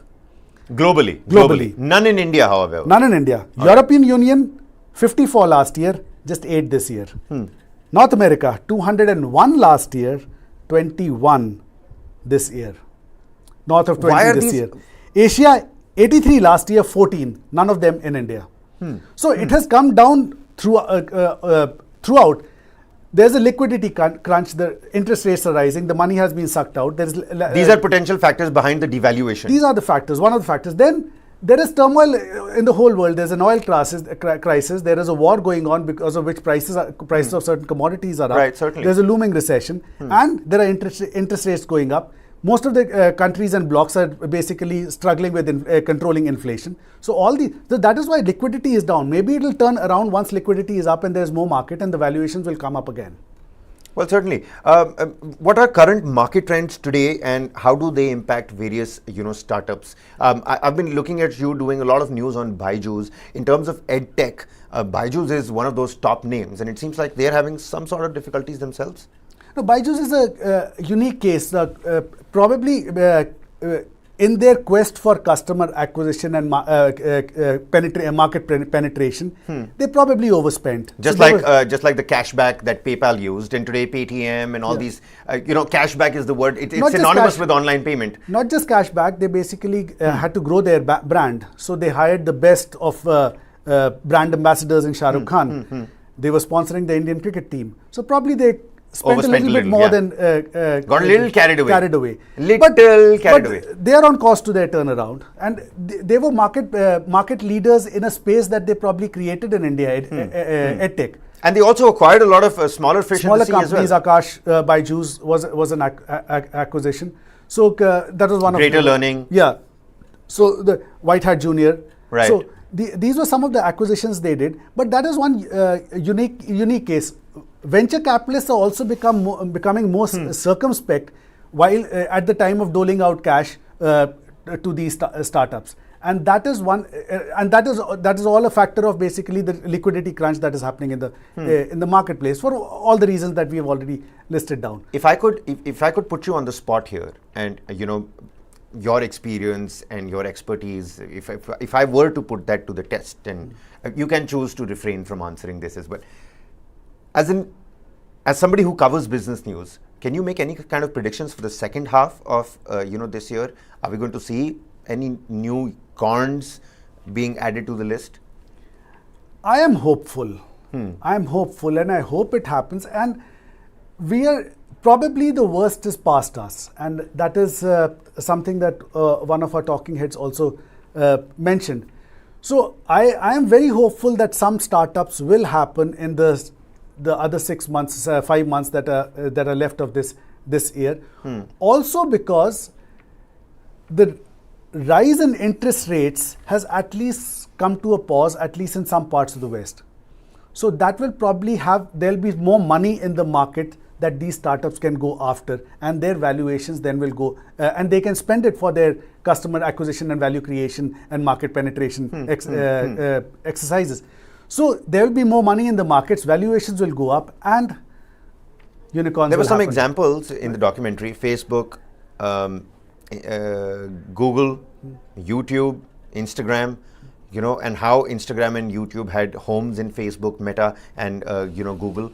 What was different for them then? What is different for startups today? Why are they in such a thriving position? Because, you know, we've seen movies on Google and Facebook as well. On Mark Zuckerberg's life, you've got autobiographies out there, and they've made their fair share of mistakes, and they have overspent as well. What is it that we've got different? Then is not too far away. There was at the turn of the centuries when YouTube and Google happened. So it's not too long ago.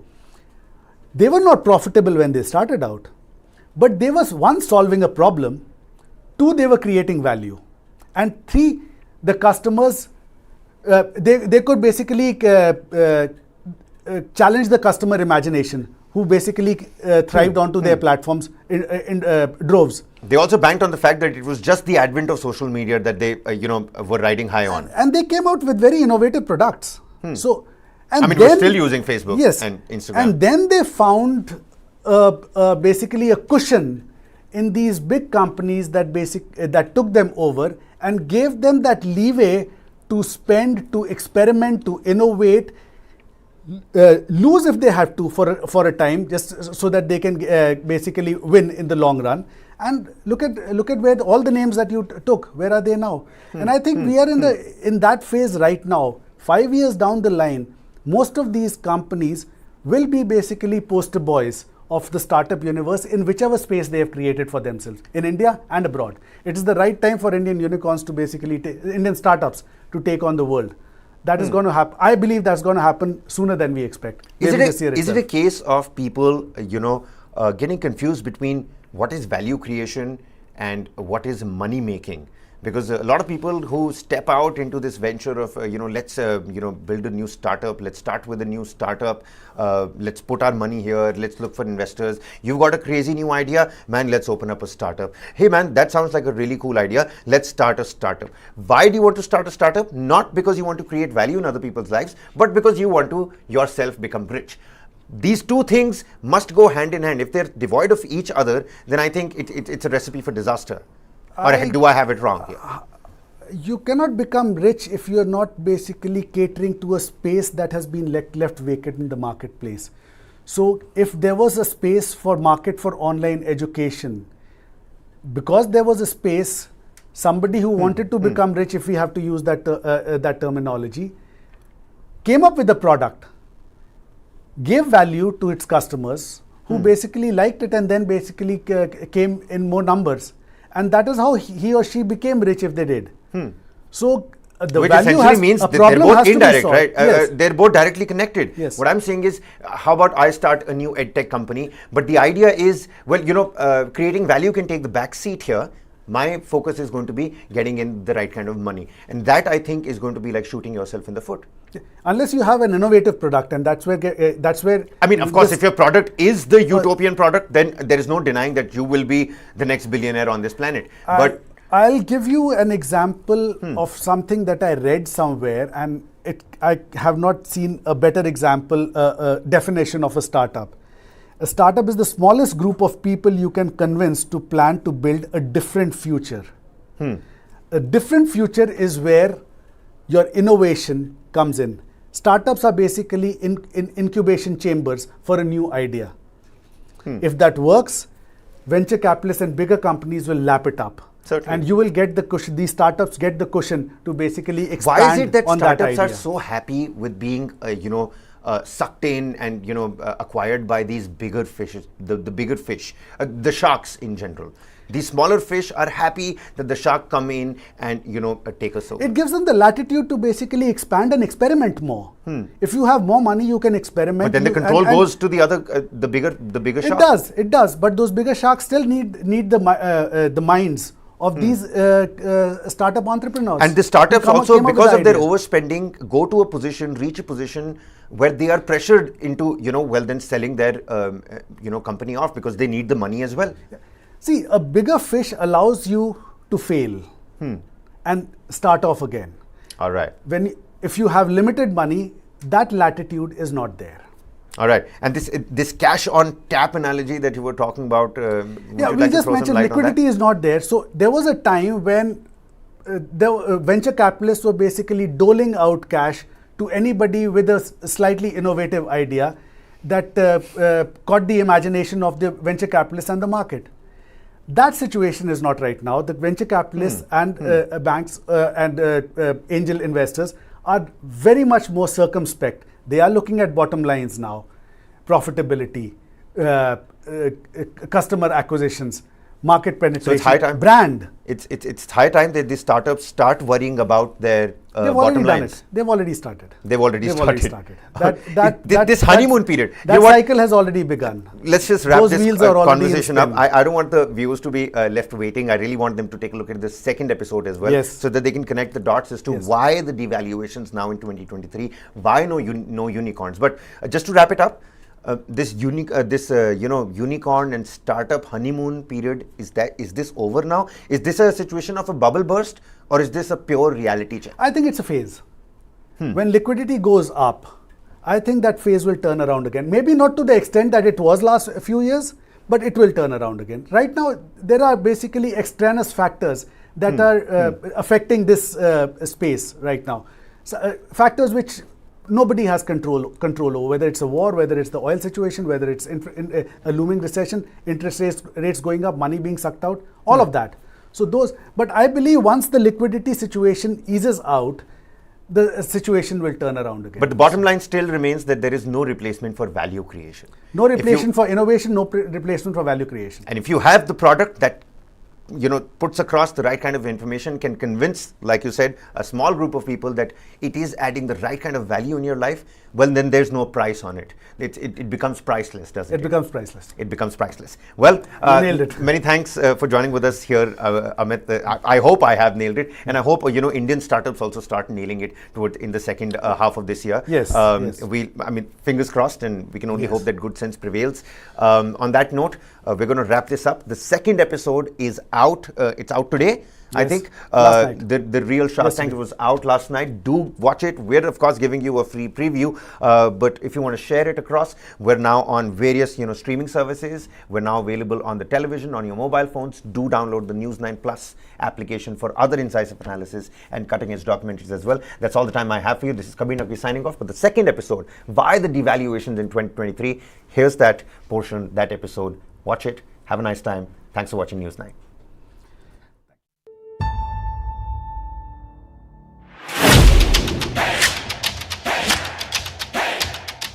Days of glory for startups have unfortunately reduced to days of devaluation. So any investors who are investing in Series A, B, C are tempering down their valuations because they know there is no investor of last resort to come and bail them out. Investors love to invest behind companies that are getting the customers' money. The stuff we do from a fiscal prudence is to disabuse themselves of the notion that there is always capital available on tap.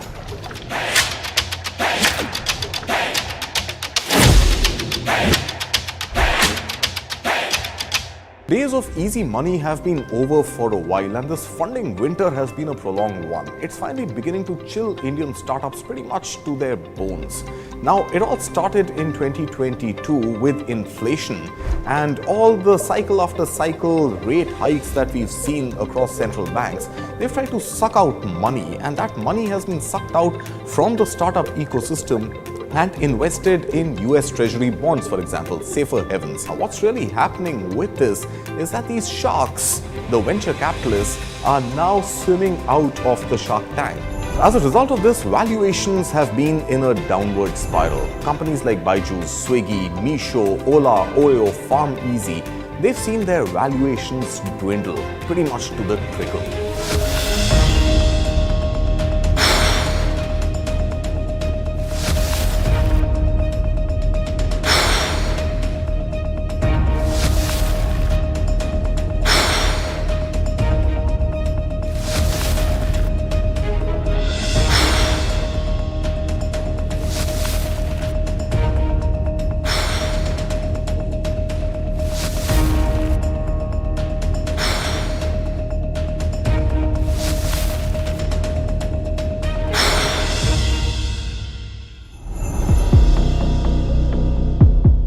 So when we had a low interest rate environment, which is what we had for most of the last decade itself, it actually prompted a large number of people who were searching for returns or yield to start taking more risky investments and more risky bets. It's why a large amount of money started coming to startups also. But I think what threw a spanner in that works is the fact that interest rates actually started rising, and this prompted the cost of capital to go up, and this actually reduced the amount of capital available.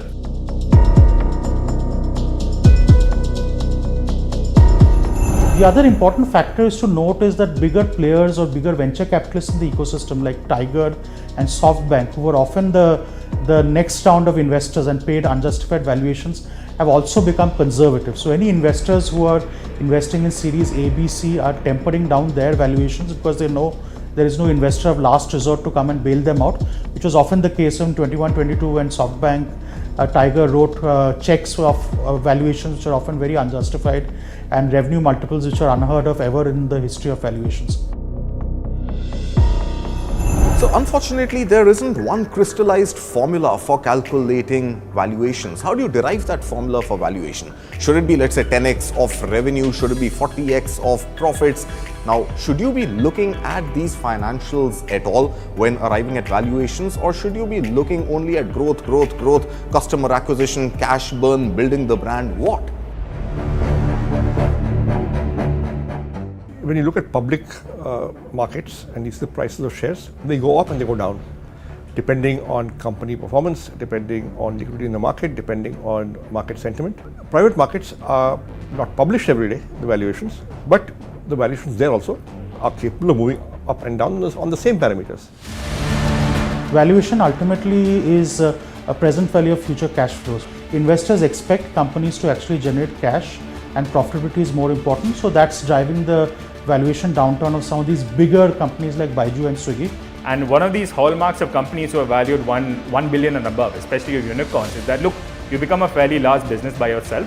So now you need to end up figuring out a way to balance growth as well as profitability also. And in case a company is unable to actually match that expectation of the market and investors, they will end up actually marking these kind of businesses down and end up moving on.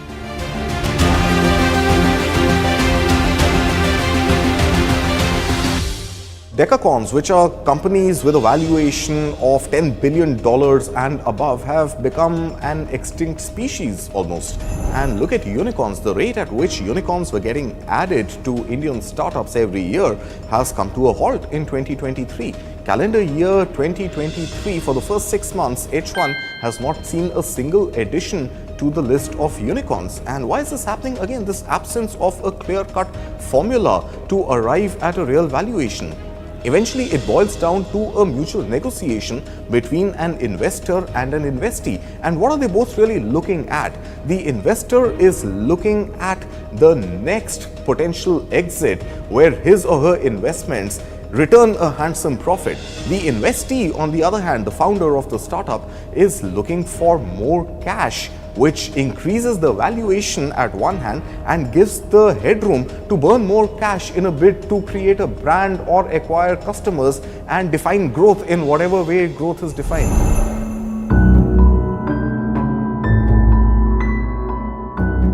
A lot of the startups we talked about today have also spent a lot of money on above-the-line advertisements. They've sponsored cricket, they've sponsored World Cup. I don't understand how this helps their fundamental business model, right?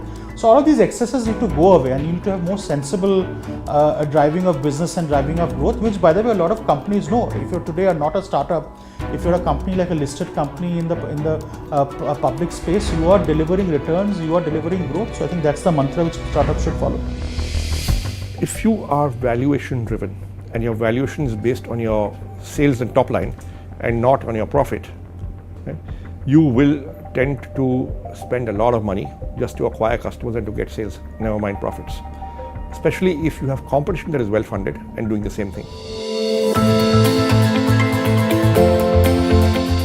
There was this mantra of grow at all costs. So everyone said that, look, if the metrics my investors are looking at are, let's say, the number of new customers I'm getting, or the number of the average transaction value, or the GMV I'm generating from a business, I'm going to study the way I study for exams. I will just answer those 3 questions and damn everything else that goes about running a business.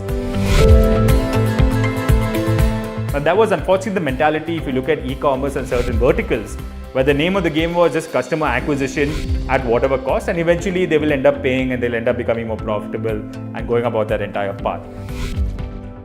So I think there was a race to the bottom that has thankfully ended up correcting right now.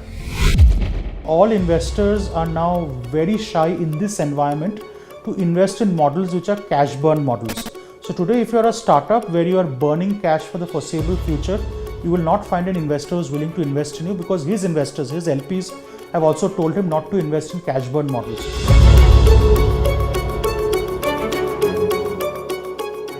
When liquidity gets constrained, as it is now, people come back to prudent commercial practices, and that's what is happening.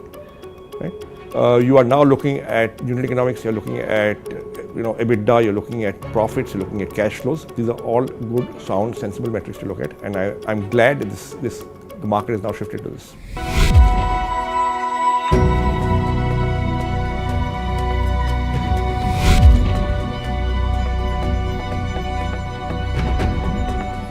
The survey do from a fiscal prudence is to disabuse themselves of the notion that there is always capital available on tap. I will say what I have always said, which is that the customer's money is better than the investor's money. So if you're getting the customer's money, the investor's money will almost certainly follow, because investors love to invest behind companies that are getting the customer's money.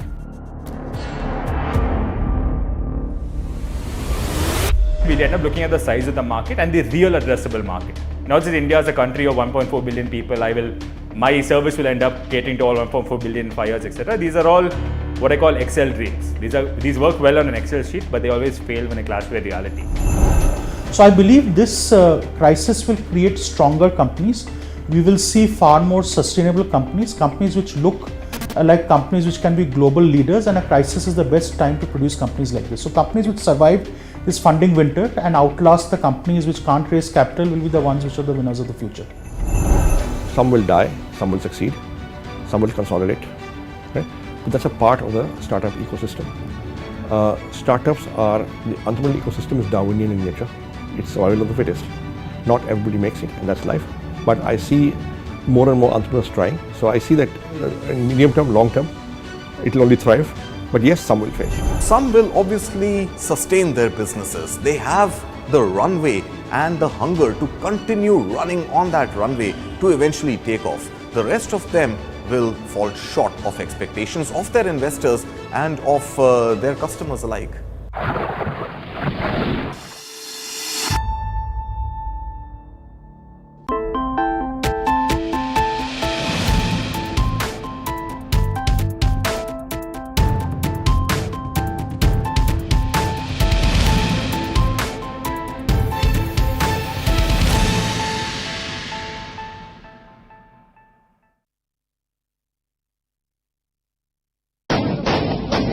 Pakistan is actually genociding Baloch people. So being Baloch is a crime. If you are a Baloch, it means in the eyes of Pakistan, you don't have any right to live.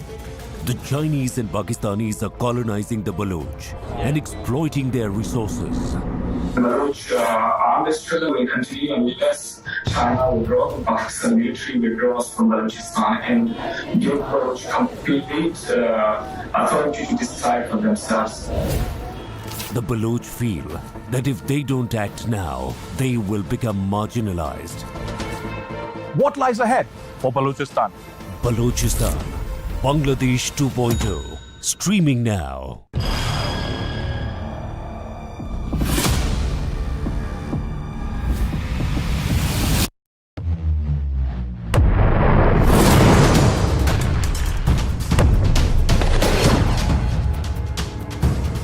He thought he could outlast us. And 1 year later, the evidence is right here in this room. Who will blink first? So far from preventing the expansion of NATO, Russian actions have actually resulted in the expansion of NATO. It's a mess for Russia and it's a mess for the Western world, for NATO and the United States. Putin is a dictator, and if he loses, that means the end of his regime, and probably of him personally. So he has to keep going. Year 2, no end in sight. Streaming now. Gautam Adani, one of the richest men in the world, or a business honcho accused of manipulating the market? Adani ji 609 number से दूसरे number तक कैसे पहुंचे? सिर्फ एक सवाल पूछा, नरेंद्र मोदी जी, आपका अदानी जी से रिश्ता क्या है? He has given the space, the railways, the airport, which he has no experience also. So the country's interest has been compromised. Government has been very clearly supporting few industrial groups, including Adani's industrial group. Target Adani, streaming now. The chairman of My Home Group, Dr. Juppalli Rameswar Rao, has been honored with the prestigious GSS Global Safety Award. This momentous event took place at none other than the prestigious House of Lords in the British Parliament in London. My Home Group was bestowed with the Best Safety, Health and Environment Award for its 9 exceptional projects. The accolades were received by the institution's esteemed Senior President, Mr. M. Shyam Rao, Project Senior President, Mr. Ravi Sai, and HAC Head, Mr. Bhaskar Raju. My Home Group, under the leadership of Dr. Juppalli Rameswar Rao, has achieved yet another milestone, earning international recognition.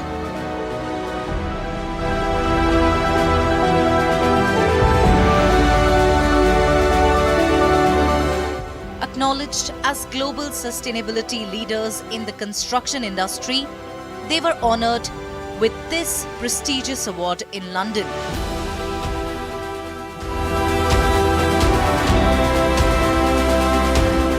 My Home Group is not just a name but a trusted brand meeting the aspirations of the Telugu people.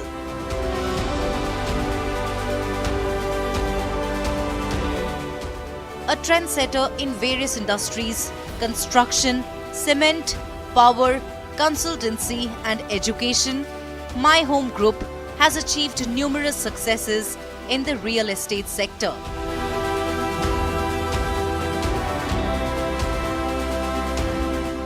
It has built landmarks in Vishwanagar, Hyderabad, and established itself as an unmatched brand in modern homes and premium comforts. Its gated community projects have set new trends across India. These victories are the extraordinary efforts of one man, Dr. Juppalli Rameswar Rao, the visionary leader of My Home Group. He has been receiving numerous prestigious awards. Now, he has earned yet another international award. Recognized as a global sustainability leader, he has been honored with the GSS International Award by the GSS institution. In recognition of his exceptional achievements in health and safety, Dr. Juppalli Rameswar Rao has been honored with the prestigious GSS Award. I would like to invite Mr. Shyam Rao Juppalli and Mr. Madhurey Kanekar and Ravi Sai to receive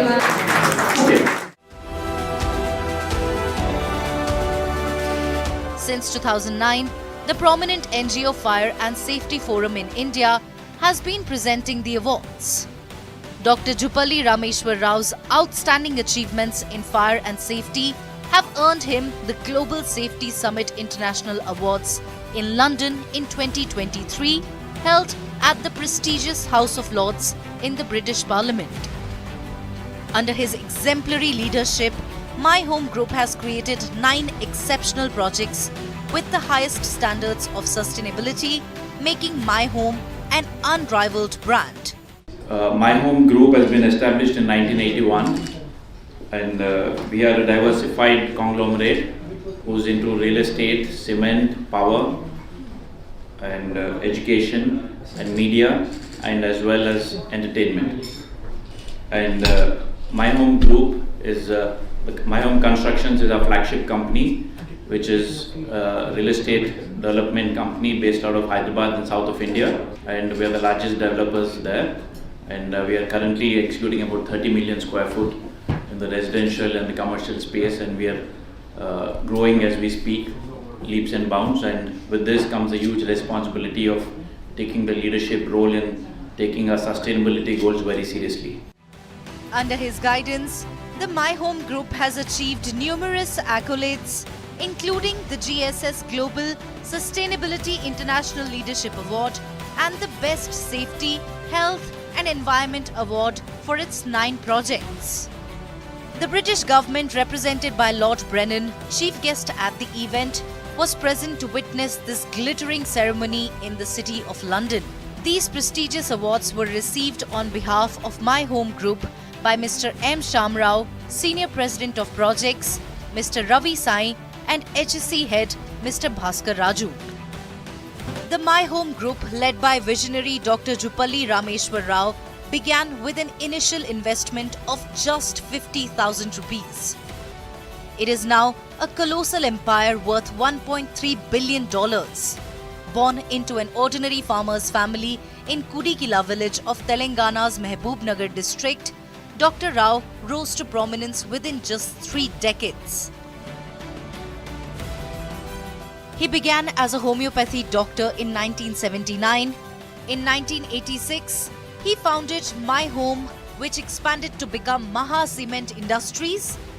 Along with his business endeavors, he has also established gyms to provide affordable and quality homeopathic healthcare services.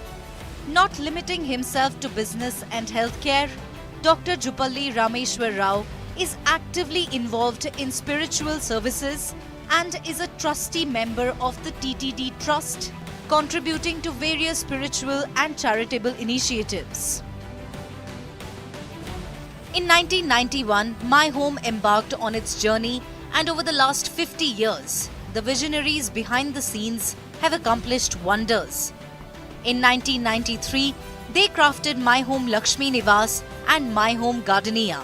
Subsequently, in 1997, My Home Jewel, followed by My Home Fernhill in 1998, and soon after, My Home Sarovar and My Home Madhuban contributed to the extensive expansion of My Home in Hyderabad. In My Home, our chairman always tells us that we shall not do business at the cost of others' life. This is the fundamental principle he preaches us at every meet, at the start of every meet. So that is the core philosophy of addressing the safety.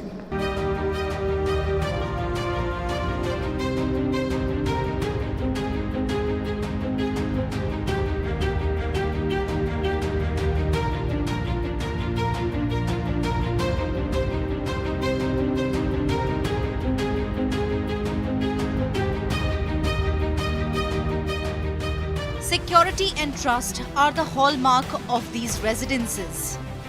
The prestigious GSS Global Safety Award at the House of Lords UK honoured the My Home Group for its commitment to safety. Under the leadership of Dr. Jupalli Rameshwar Rao, the visionary behind the organisation, the My Home Group has earned global recognition for its exemplary contributions to the construction sector. With all this gear, you must be wondering if I'm climbing a mountain. Well, let me give you a wider look of this place. This is Asia's largest mountain of shame. A mountain of waste, almost the height of the Qutub Minar. When you enter capital cities of some of the biggest countries in the world, you don't have 3 garbage mountains waiting to welcome you, depending on whichever side of the city you enter from. The thing is that a lot of times we talk about landfills only when there's a fire at the landfill. You need to understand that a landfill is at fire almost throughout the year. It's only when the firefighters are not able to douse the fire is when it actually catches the nation's attention, the city's attention, or media attention. The towering landfills worsen one of Delhi's biggest problems: pollution. यहाँ पर आप रात को आओ, दिन में आओ, आप 1 घंटे बैठ नहीं सकते बाहर। इतनी धूल, प्रदूषण, महक, आप खाना भी नहीं खा सकते बाहर बैठ के। Life around the landfill is a curse. हमारे घर में जो बड़े हैं, उन्हें अस्थमा के वो पेशेंट है। आए दिन उनको नेबुलाइजर लगाना पड़ता है। डॉक्टर ने मुझे ये चीज बोला कि यहाँ का एरिया छोड़ के कहीं और चाहिए। Delhi's garbage mountains are now a fetid symbol of the national capital's trash problem. The question is, who is to be blamed?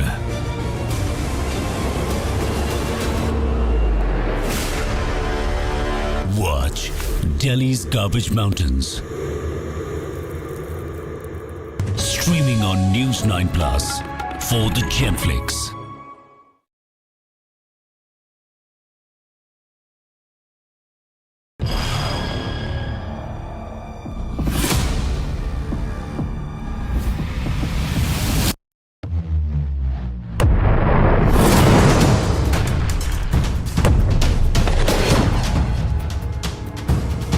He thought he could outlast us. And 1 year later, the evidence is right here in this room. Who will blink first?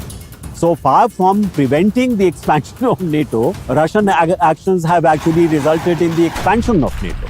It's a mess for Russia and it's a mess for the Western world, for NATO and the United States. Putin is a dictator, and if he loses, that means the end of his regime, and probably of him personally. So he has to keep going. Year 2, no end in sight. Streaming now. China won't let us rest easy on our borders, but they will keep flooding our markets. What does Xi Jinping really want? I think he wants the Indian market, no doubt about it. It's really a matter of showing their dominance. India's great Chinese conundrum. Nobody can contain it. Not the United States, not China, not anybody else.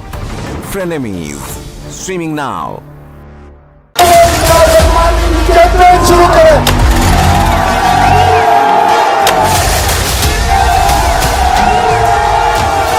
मैं इमरान अहमद खान नियाजी सबके दिल से हल्फ उठाता हूँ. When Imran Khan came initially into politics, he thought his personal popularity would be sufficient for him. It didn't happen.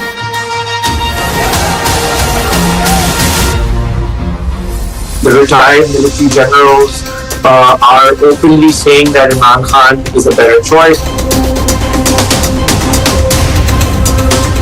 Imran Khan may have bitten a bit too much, more than what he can chew. Implosion. This and more. Streaming on world's first news OTT. News 9 Plus. Download now.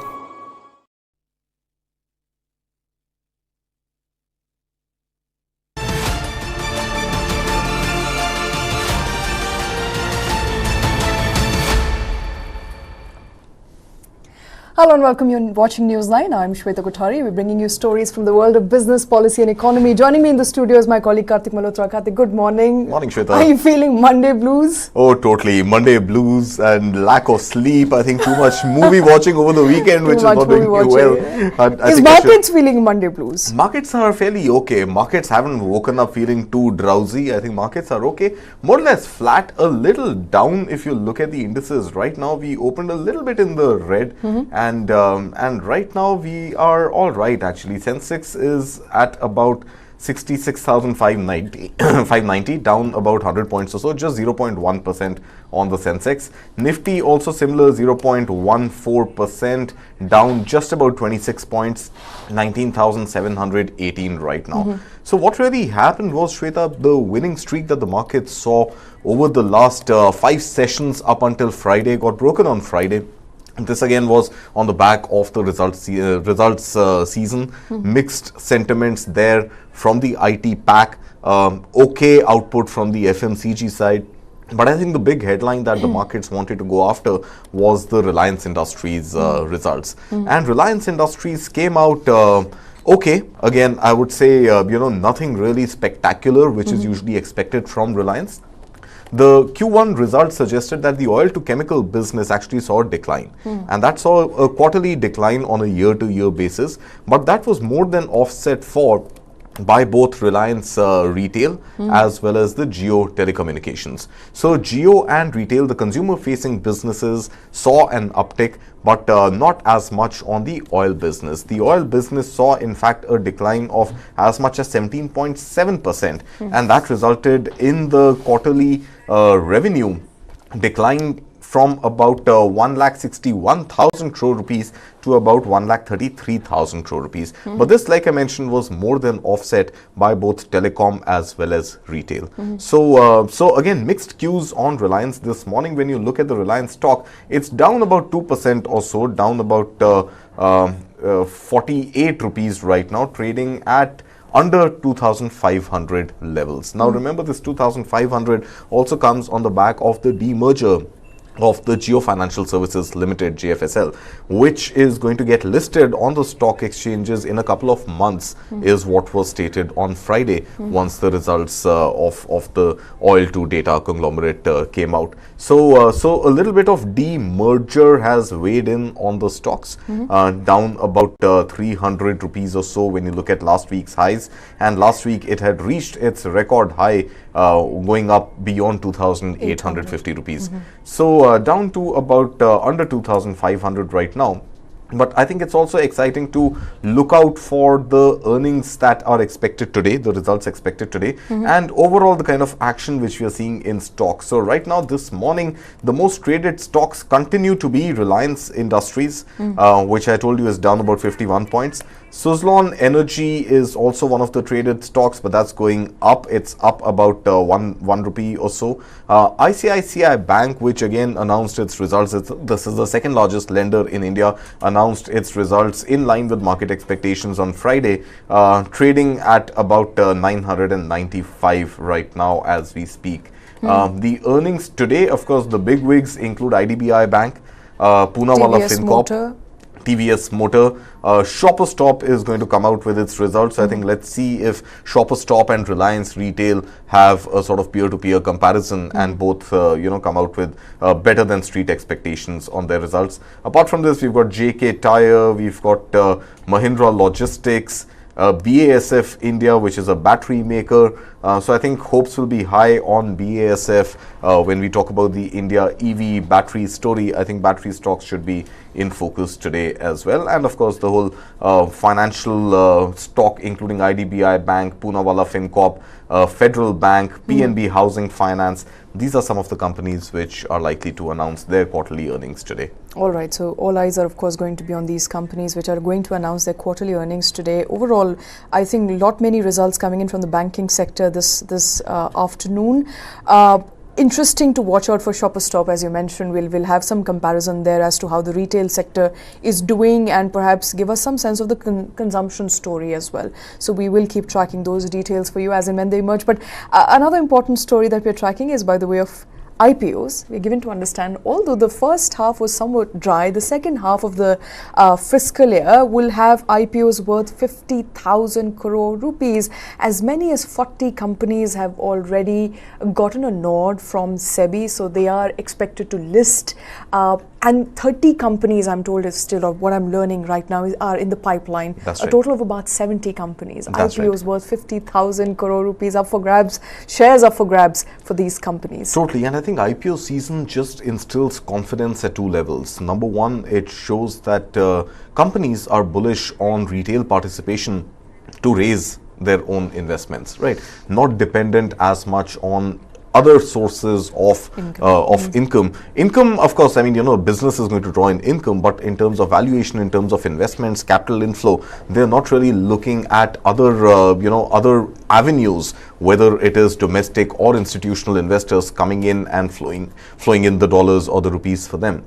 So that is number one. Number two, I think at a retail participation level, IPOs become a great opportunity for investors who are playing the retail game to step in and try and make some killing from the markets as a real realization of the market price of those stocks happens. So I think on both counts, it's a good story that after a lull of almost a year with very, very sporadic announcements on the IPO space, we're looking at about 50 odd companies, who are going to come out with their IPOs this year, and out of which about 10 companies or so are likely to announce their IPOs in the next 6 months itself, and these total up to about 50,000 crore rupees, which is going to be out there for investors to participate in. Now let's look at some of the companies and some of the big names which are likely to actually have their IPOs in the next 6 months. Of course, Ebix Cash is supposed to be the largest IPO in the next 6 months or so, looking at raising about 6,000 crore rupees from the markets,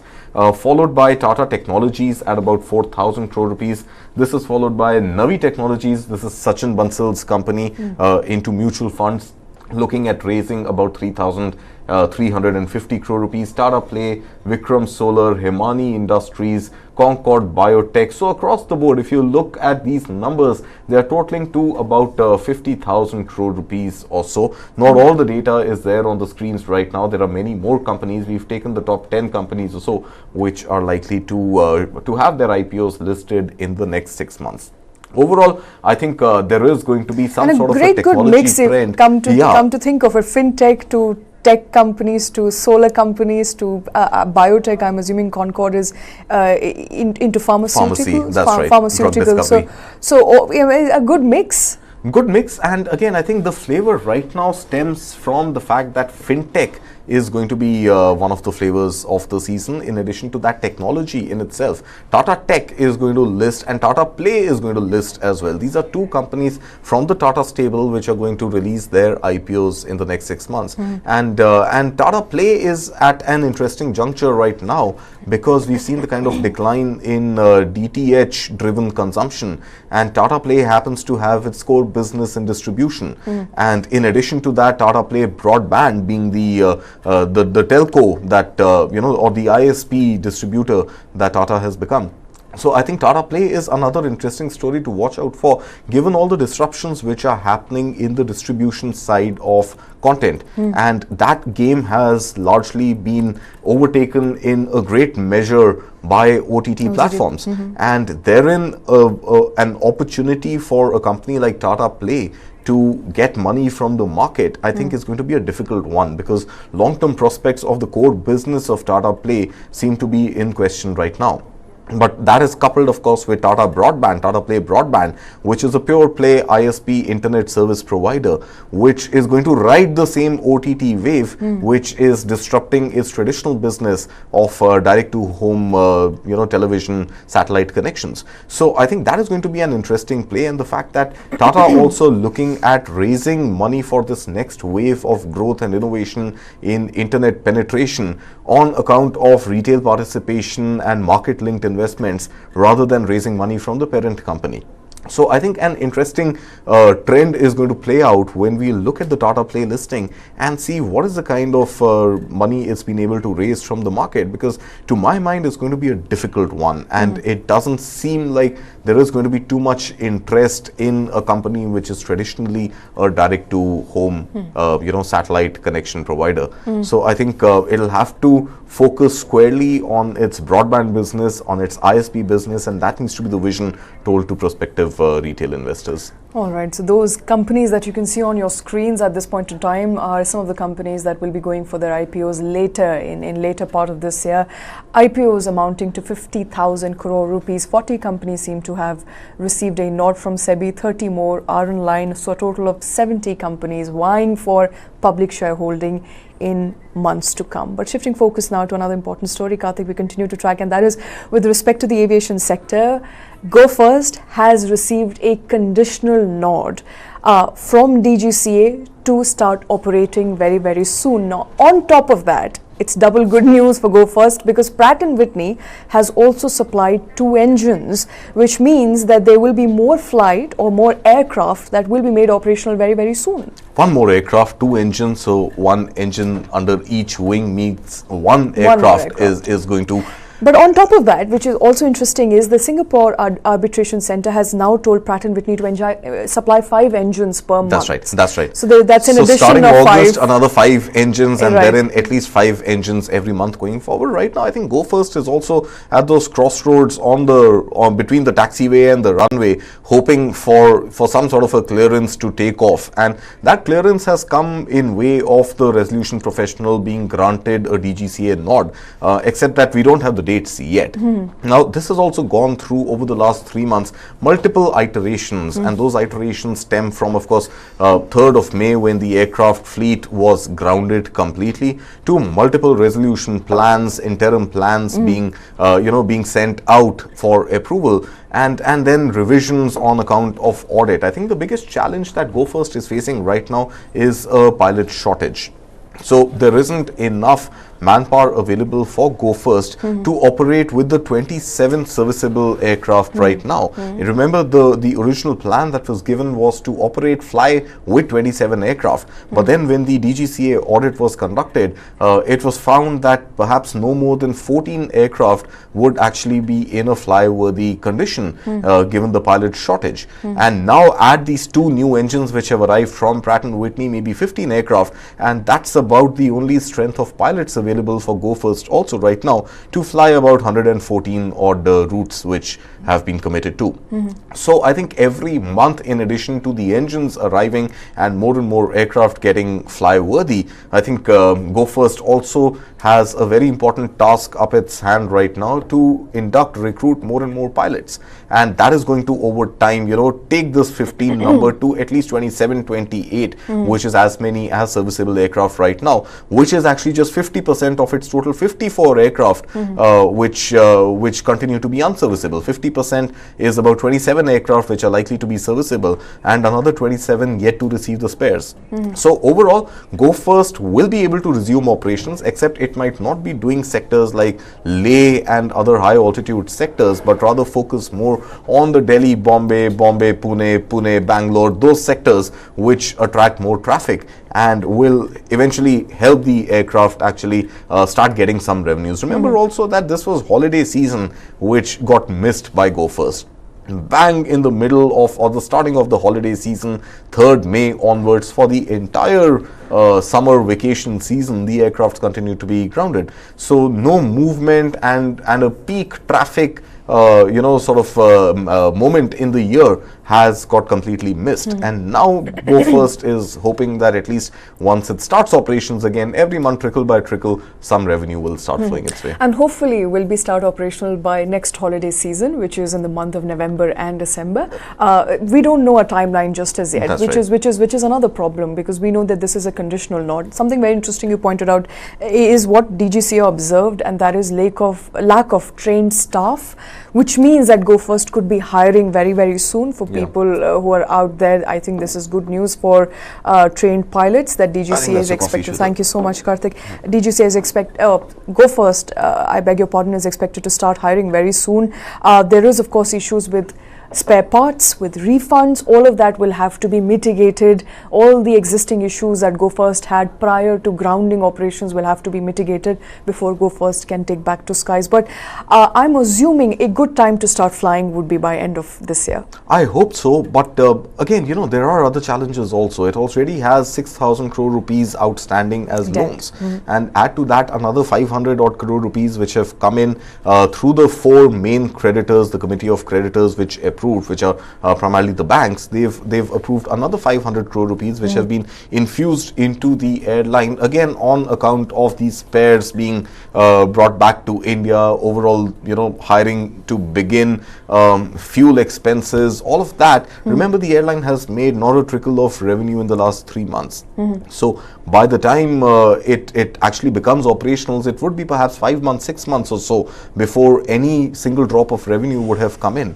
And it is now receiving another 500 crore rupees as interim funding, which will also exhaust itself fairly soon. So I think the sooner Go First takes to the skies, the better it is going to be for its own financial health and overall for the sector also, which is right now marred with very few options and high prices. Prices though have become a little better now. They have been contained slightly, been hemmed in a little, but I think additional 15 aircraft also right now on more frequented sectors and with better frequency is going to reduce the pressure on prices and give flyers a little more choice when it comes to to deciding how much they want to spend and what time they want to fly. So overall, I think the sooner we are able to arrive at a date and the sooner more and more aircraft get serviceable, I think the better it's going to be for the industry, for the airline, and for passengers. And for passengers, of course, we're hoping to get more choices by the in terms of the aircraft or airline they would want to take, with Go First coming back to skies very soon. We don't know when, there's no timeline just as yet, but we will keep tracking all those details for you. But going from skies to road, a very interesting story that is panning out is in terms of SUV. The sale of SUV, we know, is already at an all-time high. The share that SUV commands in the auto sector is at an all-time high. But what's also interesting is to understand how the ancillary sector is performing. So from your sunroof to your tires, the tires are getting bigger and the sunroofs are also getting bigger and more in demand, as a result of which these sectors are also doing extremely well. Totally. So I think, Shweta, one trend which is emerging, and we've talked enough about this, but let's talk a little more. I think a clear trend which is emerging is that automobiles, four-wheelers, cars, are not being perceived in India as a mode of transportation only. I think it's the Indian consumer has evolved to a stage where what you drive is a reflection of what you aspire for, what your personality is, and who you want the world to perceive you as. And as a result of which, SUVs have become the flavor of the automobile sector for as long as about 2 years, 2.5 years now. With the auto sector in any case exploding in the post-COVID pent-up demand arena, the lack of public transportation being a preferred mode of transportation, I think more and more Indians are right now vying to get their hands on a set of keys which can give them access to their four-wheeler and drive at will, drive at pleasure. So overall, in this whole game, what has emerged is, and let's talk numbers, 2 million cars have been sold in the first 6 months of this calendar year. Between Jan to June this year, 2 million, 20 lakh new cars, a quarter. New cars have been sold. Yeah, so about 1 million cars a quarter. And I'm only talking about new cars here. You have the data for second-hand cars also. But if you just look at the new cars to begin with, that's about 2 million vehicles, out of which 60% of the market, some estimates suggest 55%, some say 62%, but I'm saying on an average, if it's 60% happen to be SUVs and MUVs.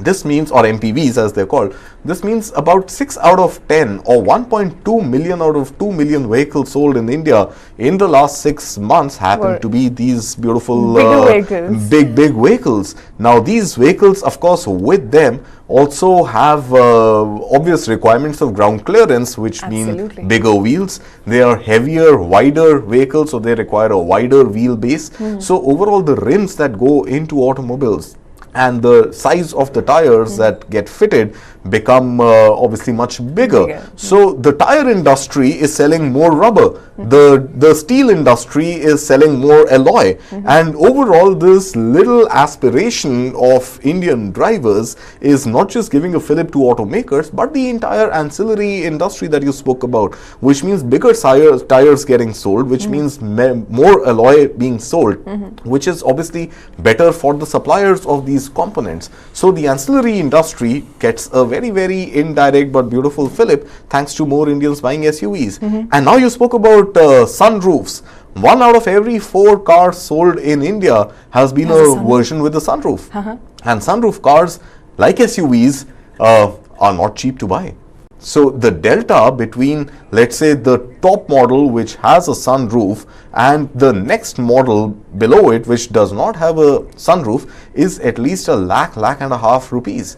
So more and more Indians who are taking even an auto loan which is running in the high interest rate cycle right now don't mind topping up that loan by 1 lakh or so to get a sunroof. So we are not talking about utility. I personally never understand the utility of a sunroof. We come to think of it. Yeah, so I made the the decision, rightly or wrongly, to buy a car last year with a sunroof. But I've got a daughter who once in a while on an empty road, low speed, wants to pop her head out. But how often has that happened? I think it hasn't happened more than half a dozen times in the last 1 year. So the point being, India is not a country. So was it worth it? So there's, money can't buy you everything. There are some things that money can't buy.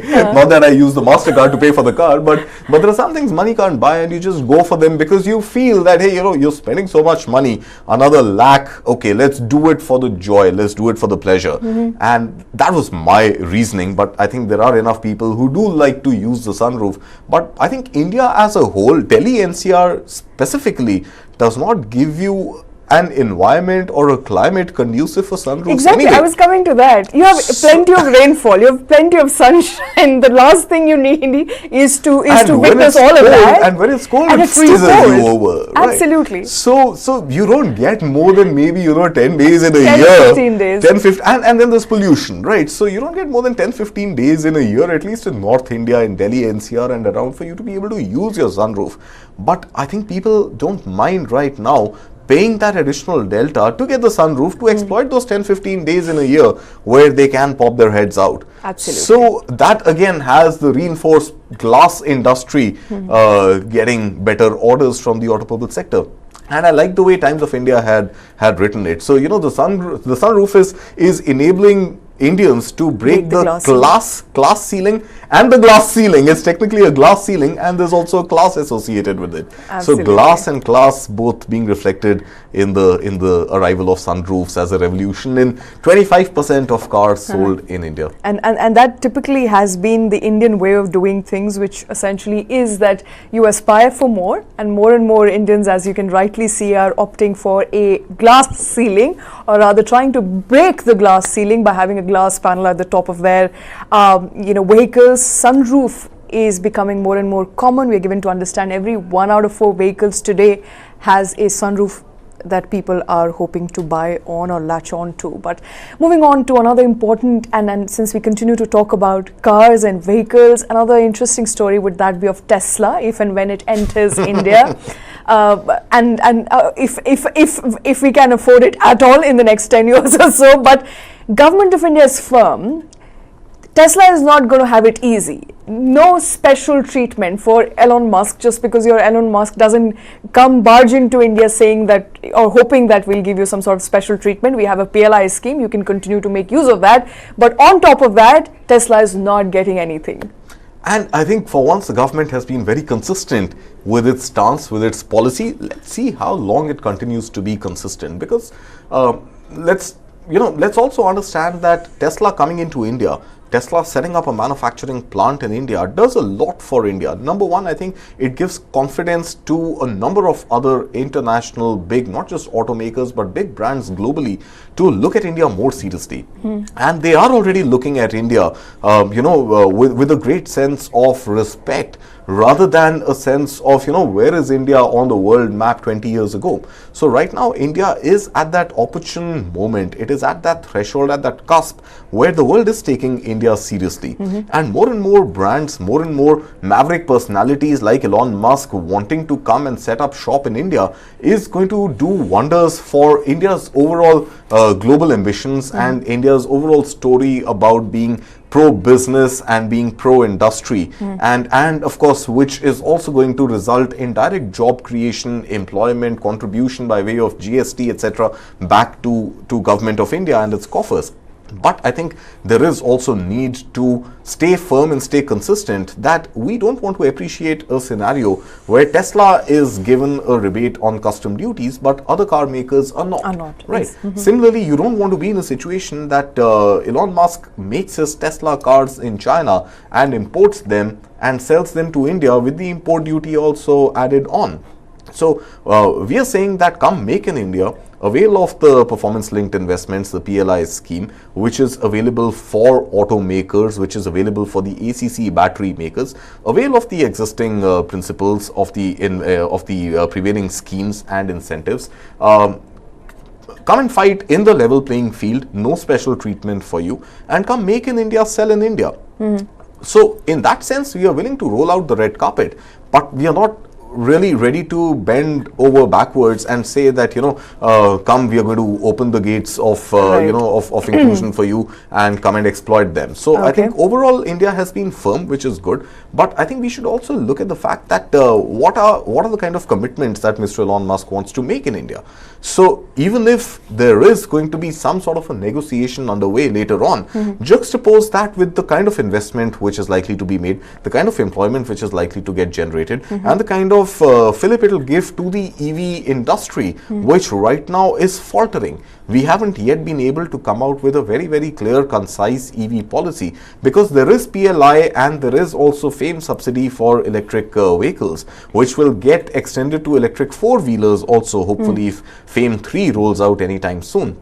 So I think this double, triple whammy of FAME plus PLI plus maybe some other perks might actually incentivize Tesla to set shop in India sooner. And I'm not saying that go easy on the custom duties or go easy on the schemes, but maybe roll it out for an investment worth X billion dollars, or roll it out for let's say the first 5 players or the first 10 players who want to avail of those special incentives.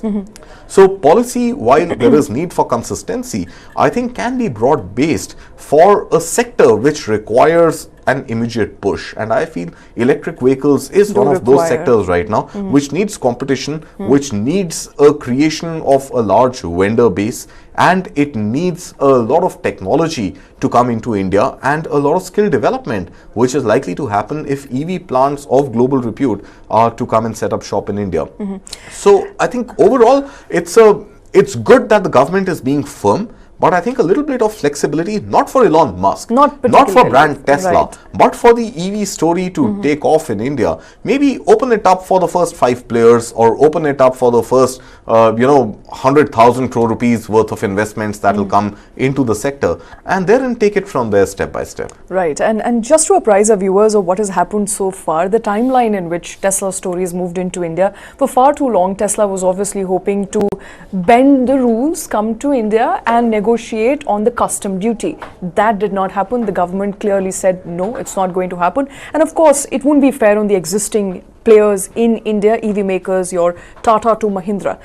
Post which, Elon said that there is no plan to enter India, but that turned around quickly when a delegation from Tesla came into India just about a month ago or so, spoke to the Minister for Road Transport Highways. Since then, there have been talks that Tesla will make an entry into India. We also, I think what came as evidence to support Tesla's big focus on India was what Elon Musk said after meeting Modi, saying that he is swayed by the charisma of Prime Minister and is hoping to set shop in India very, very soon. After which we tracked the Panasonic story, which is interesting because Panasonic is a battery supplier to Tesla, and Panasonic saying that we're going to set shop in India, so as to bolster Tesla's entry story into India. After all of this, we hear that Tesla is not getting any special treatment. I mean, I'm not sure if all of this is in the realm of speculation. None of this is confirmed just as yet, because the Ministry for Road Transport and Highways have continuously maintained that Tesla is coming. But it's been over 4 years now since they've been saying so. Yeah. Nothing so far firmly has come out of Elon Musk apart from saying, yes, we're interested and we're looking at India as a market. So given the way Elon Musk operates is that he's going to tweet out one fine day, hey, India, we are here, right? Okay. Or something similar to that. Tesla has driven into India. So I think the announcement could be, a sudden announcement also, as and when, if at all, it ever happens. But I think one important critical information in this whole chain of events which is leading up to where we are today was also that at one point Elon Musk had announced that the Tesla car in India is going to be priced south of 20 lakh rupees. So 20 lakh rupees for a Tesla electric vehicle, which sells for nothing less than, when converted to INR, about 60 lakhs and above abroad, 60, means that maybe we are talking about a different Tesla. We are perhaps not talking about a Model 3 or a Model Y. We are talking about some Indian sort of Tesla. An Indian hybrid Tesla, an Indianized Tesla, which could make it at 20 lakh rupees or so, thereabouts, which is going to completely disrupt the EV market. So I'm pretty sure that because so much is being reported on this Tesla story and aspirations are high for Tesla to come into India, I think there is some concrete discussion on some negotiations on a daily basis, and it's only a function of when and not as much of if when Tesla is going to make it to India. Now, of course, custom duties for a 20 lakh rupee car might be attractive enough. Maybe a new threshold gets implemented on custom duties. Right now, I think it stands at 100% of import duty when the value of the car imported is 60 lakh rupees and higher, and 60% if it is below 60 lakhs. Maybe there's a new threshold that is created for 30 lakh rupees worth of cars. So cars worth 30 lakhs may attract a lower custom duty, and that may encourage more imported Teslas to begin with, then some assembly line of Teslas in India, which is then going to be a knockdown or a semi-knockdown kind of, an arrival of parts assembled in India, which will not entail that much custom duty, and then slowly and steadily some manufacturing in India to begin. Now, it is difficult right now. It has to be a phased, in a phased out manner. I believe so, because you can't expect Elon Musk or any other, global entrepreneur or global company to set shop in India in a sector which does not have the value chain, the supply chain already laid out. Absolutely. You can't just come and start making in Start India from tomorrow. scratch is not possible. It'll entail a lot of specialized small medium enterprises to be developed, which are making very, very specific specifications of parts and components and steering wheels and and other components that go into each of those Tesla cars. So it'll have to be a phase by phase kind of an approach, and I think like many other industries, it's going to start with assembling in India and selling in India, and once that market matures, it'll start setting up its parallelly it'll start setting up the manufacturing base and the supplier base, and gradually over a period of a few years have at least 50-60% localization. All right. Of course, a big announcement is awaited from Elon Musk, and we keep saying this, only Elon knows what Elon thinks, but what he knows for sure with his other company, the other big company that he acquired, and since he's acquired the company, he can do what he pleases. He can do what he pleases with the company, and that is Twitter. The famous bird logo is going away, unfortunately. Twitter's X.com now, the parent company, and so the tweet, the bird, is also going to be slashed into X, is what we know so far.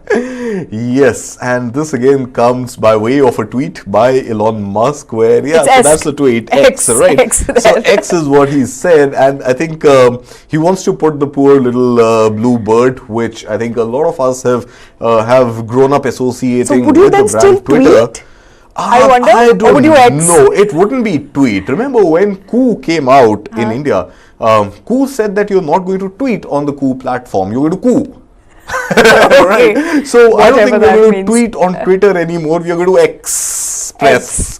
Express, perhaps, oh, that's right. So So I hope he's listening. I'm just being creative here, not as creative as the man in the hat with a sword in his hand, slicing and dicing that poor blue bird away. But I think it's going to be so. Twitter, the parent company, which has always been known as Twitter Inc., has now been called X.com. So the name of the company has changed. The management of the company, of course, changed in October last year when Elon Musk bought it over and laid off 50% of its workforce. Changed pretty much the entire fabric of the company, and has since then been doing these cute stunts. little innovations. I would say stunts, but innovation is a better. Sure. So innovations where, if you remember, in the month of April, if I'm not mistaken, Shweta, the bird was actually replaced by that Shibu in Dogecoin logo, right? So you had a little dog replacing the bird. And now Elon Musk is saying temporarily. Now Elon Musk is saying that the bird is going to be put to bed, and that is going to be replaced by an X sign. So X.com, not Twitter.com. X being the mascot, not the blue bird. And overall, I think it is just coming at a time when Twitter is also facing many other challenges, including last Tuesday when a $500 million lawsuit was slapped on Twitter for not paying the severance pay of the 50% of the staff that was laid off between October to March. So there's a lot of work at play right now at Twitter. Remember, Twitter also has a new CEO right now. It's not Elon Musk who is acting in the capacity of owner and CEO. And at the same time, he's also focusing his energy on Tesla parallelly along with Twitter. So add to that, I mean, when we talk about innovations or stunts, as we want to call it, earlier this month there was also this limit on the number of tweets that can be read. Words, exactly. Right. So, and that gave some sort of a push to competitor platform Threads, which also, as we understand, is not doing great right now. But what is going on inside that mind of Elon Musk is something that perhaps he would be the only person who knows, and I add perhaps here because I'm not sure if he's also very sure of what is going on in his mind and where he wants to take the company. So speculations are rife, and this is of course on the basis of analysis that people are making out there, that he wants to build a super app like a WeChat, and that is perhaps what he's replicating through Twitter. So he doesn't just want Twitter to be a medium for tweeting, he wants Twitter to be a medium for sharing videos, for chatting, for a lot more than what its current capability is.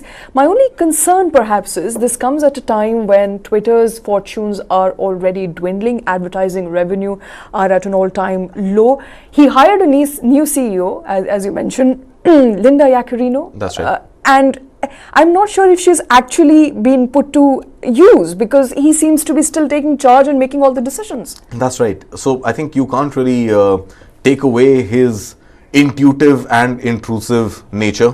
I think he hopefully knows what he's up to, and he doesn't like to consult or tom too much about it. He will just tweet out and announce his decision.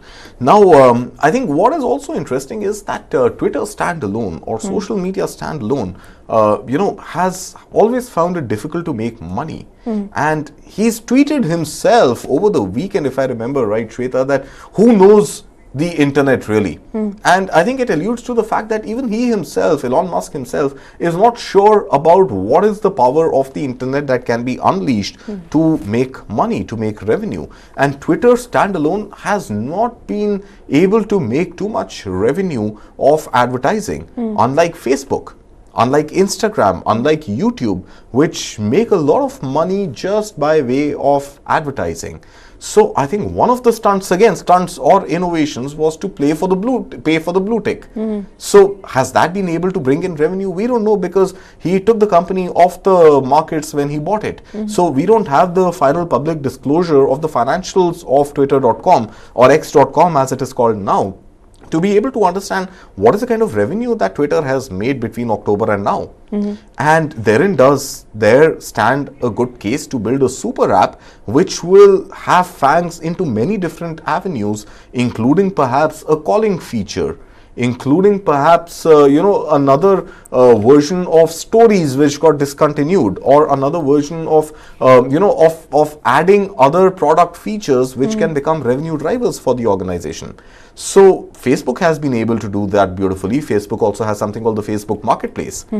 YouTube, of course, has great advertising revenue. So what is it that Elon Musk is going after, and what is it that he can create as a revenue stream for the long-term sustainability of Twitter is something which is at play right now. Will he succeed? Will his innovations be accepted? We don't know. But I think he, apart from a little bit of pocket change, he doesn't have much to lose. So he's bought the company at an obnoxious value of what, 42 billion, 43 billion or over something? 40 billion, yes. Over 40 billion. Given his net worth, given the market size that Tesla commands, I think it's a little more than pocket change. It's perhaps one fixed deposit worth of investments. But yeah, I think he's willing to take those gambles, go ahead and see if he can change the very nature of social media and create a super app with X.com. And if that means Twitter not being called Twitter, the bird being replaced by an X, or the Shibu Im of the Doge coin, or his own face for that matter, so be it. All right, we'll have to see whether these antics will stand test of time, and whether he's going to sustain Twitter as a platform, and whether Twitter will continue to make money or not. But another important story from Twitter's viewpoint or standpoint was when Threads was launched. Meta decided to roll out a competitive platform that Twitter did not take very well. They said, we're going to go after them. They have replicated our model, and Threads boomed. We tracked that story here closely. 100 million downloads in the first few days. And now we are given to understand that it's not the same anymore. They've lost 75% of the traffic just within 15 days. So the steam is off. It seems like, Shweta. And people are not buying threads anymore. That's right. I think, what's really happening is that Twitter was habitual. Twitter was something that people who were on Twitter would swear by. And even those who were faced with that restriction on how many threads or how many tweets you can read, which is incidentally when Threads was launched, and that was unlimited viewing, right? It picked up because it came from Meta, and it was a clear case of Mark Zuckerberg versus Elon Musk, and people wanted to try something new. People wanted to lay their hands on a natural extension, a slightly more serious extension of Instagram, where you could import your followers and you could engage with them in a very different platform called Meta Threads. And that resulted in about 100 million downloads in the first few days of launch, breaking the record of ChatGPT, which had 10 million installs in the first week, if I'm not mistaken, right? So about 100 million installs, but over the course of the next few weeks, the thread story has been snapped off a little. So what I understand is that there's a straight 20% reduction in active users. There's a 50% reduction in time spent, and time spent is an important matrix for social media, because how much time are you spending on the platform will suggest how many ads can be thrown your way, how many suggestions can be thrown your way, which help these platforms make money. You just launch the app and scrub through it for a minute and you log off, you're not engaged enough. So 50% reduction in engagement suggested that on an average, when people were spending 10 minutes, which was the number on Threads, they are now spending only 5 minutes. That is so correct. That's a 50% reduction, and the impact on what was called the Twitter killer, Threads, the Threads impact on Twitter hasn't been that significant. So while there were 100 million installs and while there was 10 minutes of time spent on Threads, Twitter got to lose just about 5% of its total traction. So a 5% versus a 50% reduction, Twitter still seems to be winning by a large margin. Our colleague Krishna Kumar is with us on this story. Krishna, good morning. We continue to track Threads story and the fact that Threads, although kicked off massively, 100 million downloads, everybody was talking about it. Suddenly it appears that people are back to Twitter. Right, and for good reason too, because you have a platform in which you're comfortable with, you've done it so many times, and then have the comfort factor, familiarity factor with Twitter, so it's easy to get back to Twitter. So getting back to Twitter is not a big deal. But what is really disappointing is that the competitor to Twitter, because of all the disillusionment with Twitter, everybody is hoping that there is a competitor to Twitter that can be an alternative platform. Not just Threads, even when Who came out, India's very own Twitter Who platform came out. There's a lot of hope that Twitter is so biased in one way, maybe there can be an alternative to it. And neither Who nor Threads seem to be doing very well, and that's a statement of Twitter, if you ask me. The Indian Twitter is not doing well, Facebook's Twitter is not doing well, and so people are going back to the actual Twitter, which might not be called Twitter anymore, but X.com. So irony of irony is what is playing out, Shweta. Absolutely, and it appears that Twitter's hegemony stands unquestioned, undivided. Nobody is able to challenge Twitter so far. Not even Macedon or Blue Sky, which was run by or is run by Jack Dorsey, the original founder of Twitter. He's got no takers. Imagine what he built with Twitter. You only create magic once. You only create magic once, but I think Elon Musk is trying to recreate that magic over and over again with pretty much anything that he touches. Absolutely, and I think we're going to wrap up this bulletin with a mega story that we continue to track. Barbie versus Oppenheimer. Which movie did you watch, Krishna? Or did you manage to watch any of them? Really simple. Shweta, we've been discussing this. We've been talking about this. I know there are a lot of film buffs out there who think that Oppenheimer is the biggest thing to happen, biggest movie event to happen. And naturally enough, it's going to be Oppenheimer that's going to be dominating, because Barbie is for kids. Barbie is for children. How can a kids movie beat an adults movie? I'm sure is what everybody is thinking, but I knew it right from the beginning that Barbie was going to beat Oppenheimer handsomely at the box office, simply because of the popularity of brand Barbie. This is not just about cinema. This is over and above cinema. And when children like something and they are keen about watching it, it means the entire set of parents and grandparents even have to come to the theater, and aunts and uncles even to come to the theater. Which means when a child likes a movie, instead of 2 tickets or 3 tickets, it becomes 10 tickets. That's what happened to our good friend and colleague Karthik Malhotra, who went over the weekend to watch Barbie with the entire family. Okay. So even if you go, so it's really simple. I watched neither because there were no tickets available, and that's a phenomenon in itself. I'm sorry, Krishna, I got 7 tickets. No tickets available. And I got 3. Or for Barbie, unless you pre-booked it. So I'm going to take my own sweet time watching both these movies after all the initial hype and hoopla and craziness is over, and really watch them for what kind of cinema that they are. Okay. You know, between me and Karthik, we bought 10 tickets together for Barbie and Oppenheimer. I am sure you... Sorry, Krishna, you lost out because of us. One ticket less, I would have given you one. I'm sure you'll be able to get your hands on that one ticket, for Krishna. 2 big Hollywood releases, which I'm happy. I'm happy that people are back at the movie theaters with a vengeance. I really hope they shower equal amount of love on Indian films as well. Okay, let's quickly take a look at the numbers before we wind up. Barbie opened to a staggering $155 million. Oppenheimer got about $80.5 million. So Oppenheimer, half of what Barbie was able to shore up in terms of ticket prices, revenues all across the country. It's more a win personally to me because it's a female director. It's a female cast. It's a female-led movie. Greta Gerwig, you know, your lovely cast of Barbie. I'm not sure who's winning and why. We clearly know Barbie's winning the game, but all in all, I think it's also a win for female-led movies, not just as lead actors, but also as lead directors. And I think stories that must be told to children. I think girls who have grown up playing with Barbie, or young girls who continue to play Barbie, I think when they walk into the cinema and once they are through watching the movie, I think it does teach them a thing or two about equality. It does teach them a thing or two about their own place in the world that they should rightfully claim. And I think in addition to that, all the beautiful pink sets. Breaking stereotypes. And breaking stereotypes, of course. Absolutely. I'm saying apart from the social messaging, I think just the pure visual delight of the movie, the pink sets, the lovely ensemble of cast and crew, and the lovely makeup, get-up, locations, all of that, and the very little known story of how the Barbie doll originated. Who founded the Barbie doll? The name Barbie based on which character in real life? I think some of those little trivia come out quite beautifully in the movie, so it's a must watch, but I think so is Oppenheimer, which I will try and get my hands on soon. And Oppenheimer, no less a delight, but in this game of Barbieheimer, it appears that Barbie has taken it a notch up. We will of course keep tracking all these details for you. Thanks very much for watching.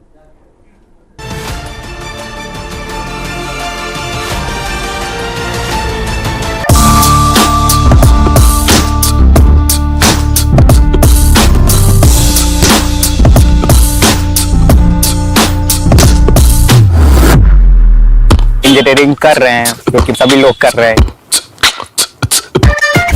Coaching is now starting from grade 3, 4, 5, 6 Kota जाने वाली बीच राह में आधे test देके हैं selection की चाह में ऑल इंडिया का बच्चा कोटा जाता है This rat race is for rats, not for humans. So why should we even be a part of it? The Rat Race. This and more streaming on world's first news OTT, News 9 Plus. Download now.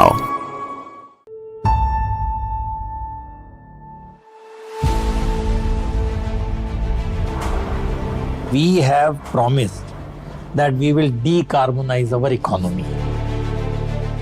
India will be leading this whole green hydrogen race. I still believe that Indian road transportation, commercial, which governs your entire consumer price, can be run cheaper on green hydrogen versus fossil fuel as on date. Green hydrogen is it's going to be a very major game changer. And in India, the kind of concerted effort that is being made to promote green hydrogen, you will see results very soon.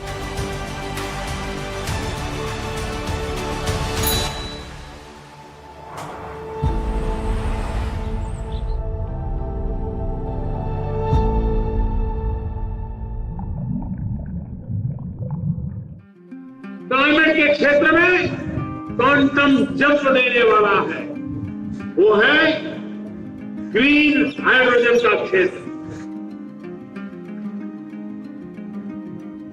National hydrogen mission की घोषणा कर रहा हूं। Hydrogen is a very energy dense fuel. It is also very light. It is a very green fuel for the simple reason the end product is water. It can be a game changer as India and the world try to mitigate the effects of climate change and global warming. There are many shades and flavors of hydrogen. If hydrogen is produced using renewable energy, then it is called green hydrogen. Green hydrogen will help cut transportation costs, fuel, and consumer goods prices. One of the first things that you can affect with green hydrogen in India is your commercial transportation. I am of the opinion, and given the global disruptions of supply chains, etc., I still believe that Indian road transportation, commercial, which governs your entire consumer price, can be run cheaper on green hydrogen versus fossil fuel as on date. Even you could say even aviation is another area, and international marine transport is another area. Green hydrogen will also help cut fuel costs for your car. That is an advancement in the vehicle technology, fuel cell based electric propulsion. Indian Oil is also working on this aspect of the hydrogen economy, closely with automobile sector. First steps of a hydrogen economy for India have been set. There is a policy in place, but it's still going to take some time for the vehicles and the whole ecosystem around hydrogen to be developed. If all goes well, in the coming decade, we may see more hydrogen-powered vehicles on the road. For overall pan-India scaling up, cost of green hydrogen will need to decrease. And we will also need sufficient number of charging stations. Today, the cost of hydrogen is much higher.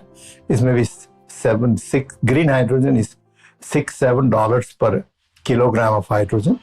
But many people assume Reliance, for example, as a target of bringing down the cost to less than $1 per kilogram in 10 years, in a decade. But there are still some other sectors which we call hard to abate sectors, where reducing emissions from these sectors is very difficult. And these are, for example, steel. Steel uses up among 50-60 million tons of coking coal, out of which large part is imported by India. And it is possible to replace this coking coal through hydrogen by slightly changing the technology. What you have to see is that these are new technologies like electric vehicle. But as you know that it is growing very fast, and now the charging stations are available almost like 3 times what it was available 1 year back or 2 years back.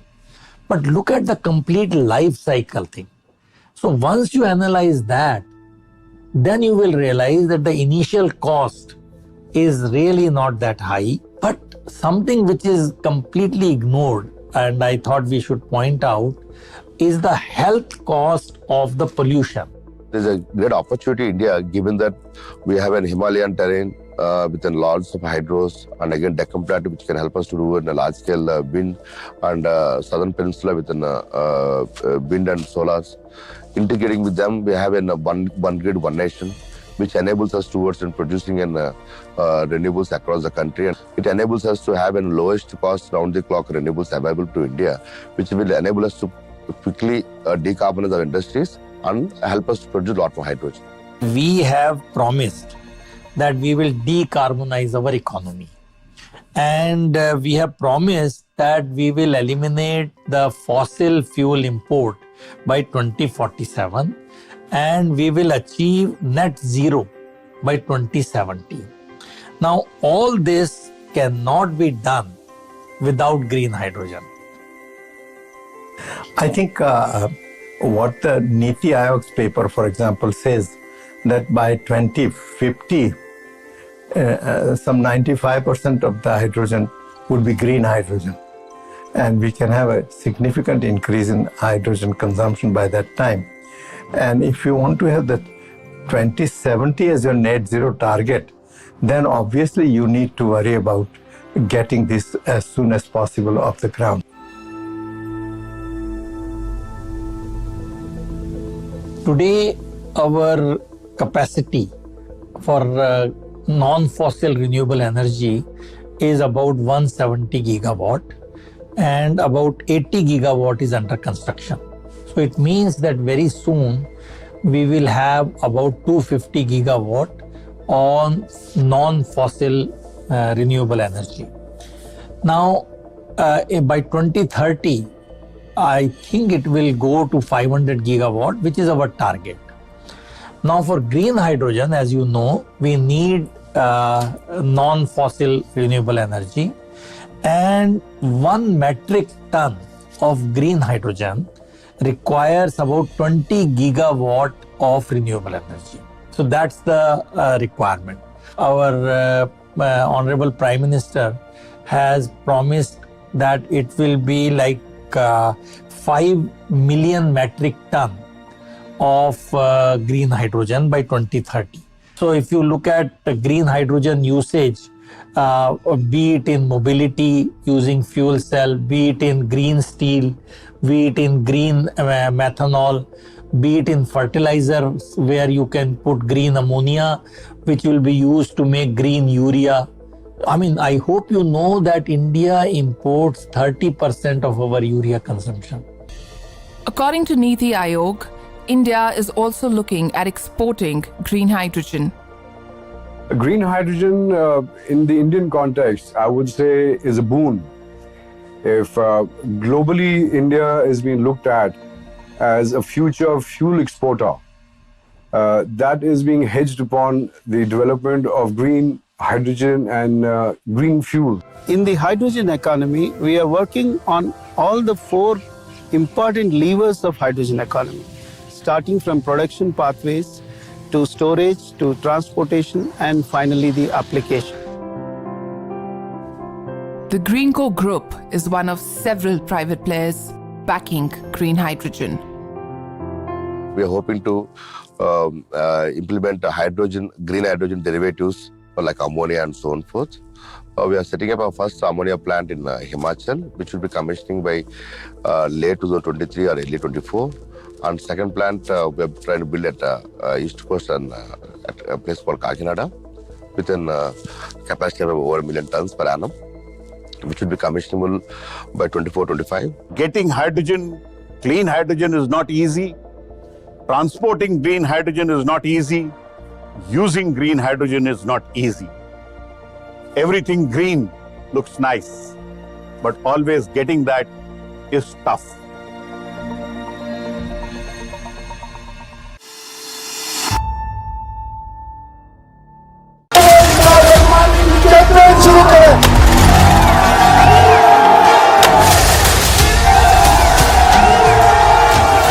मैं इमरान अहमद खान नियाजी सबके दिल से हल्फ उठाता हूँ. When Imran Khan came initially into politics, he thought his personal popularity would be sufficient for him. It didn't happen.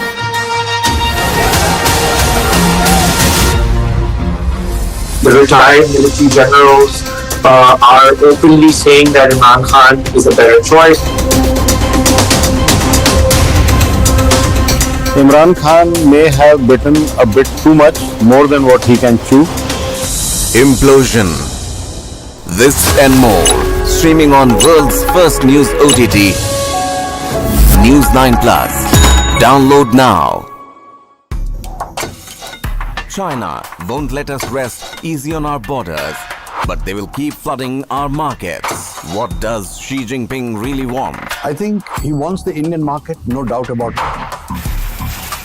It's really a matter of showing their dominance. India's great Chinese conundrum. Nobody can contain it. Not the United States, not China, not anybody else. Frenemies. Streaming now.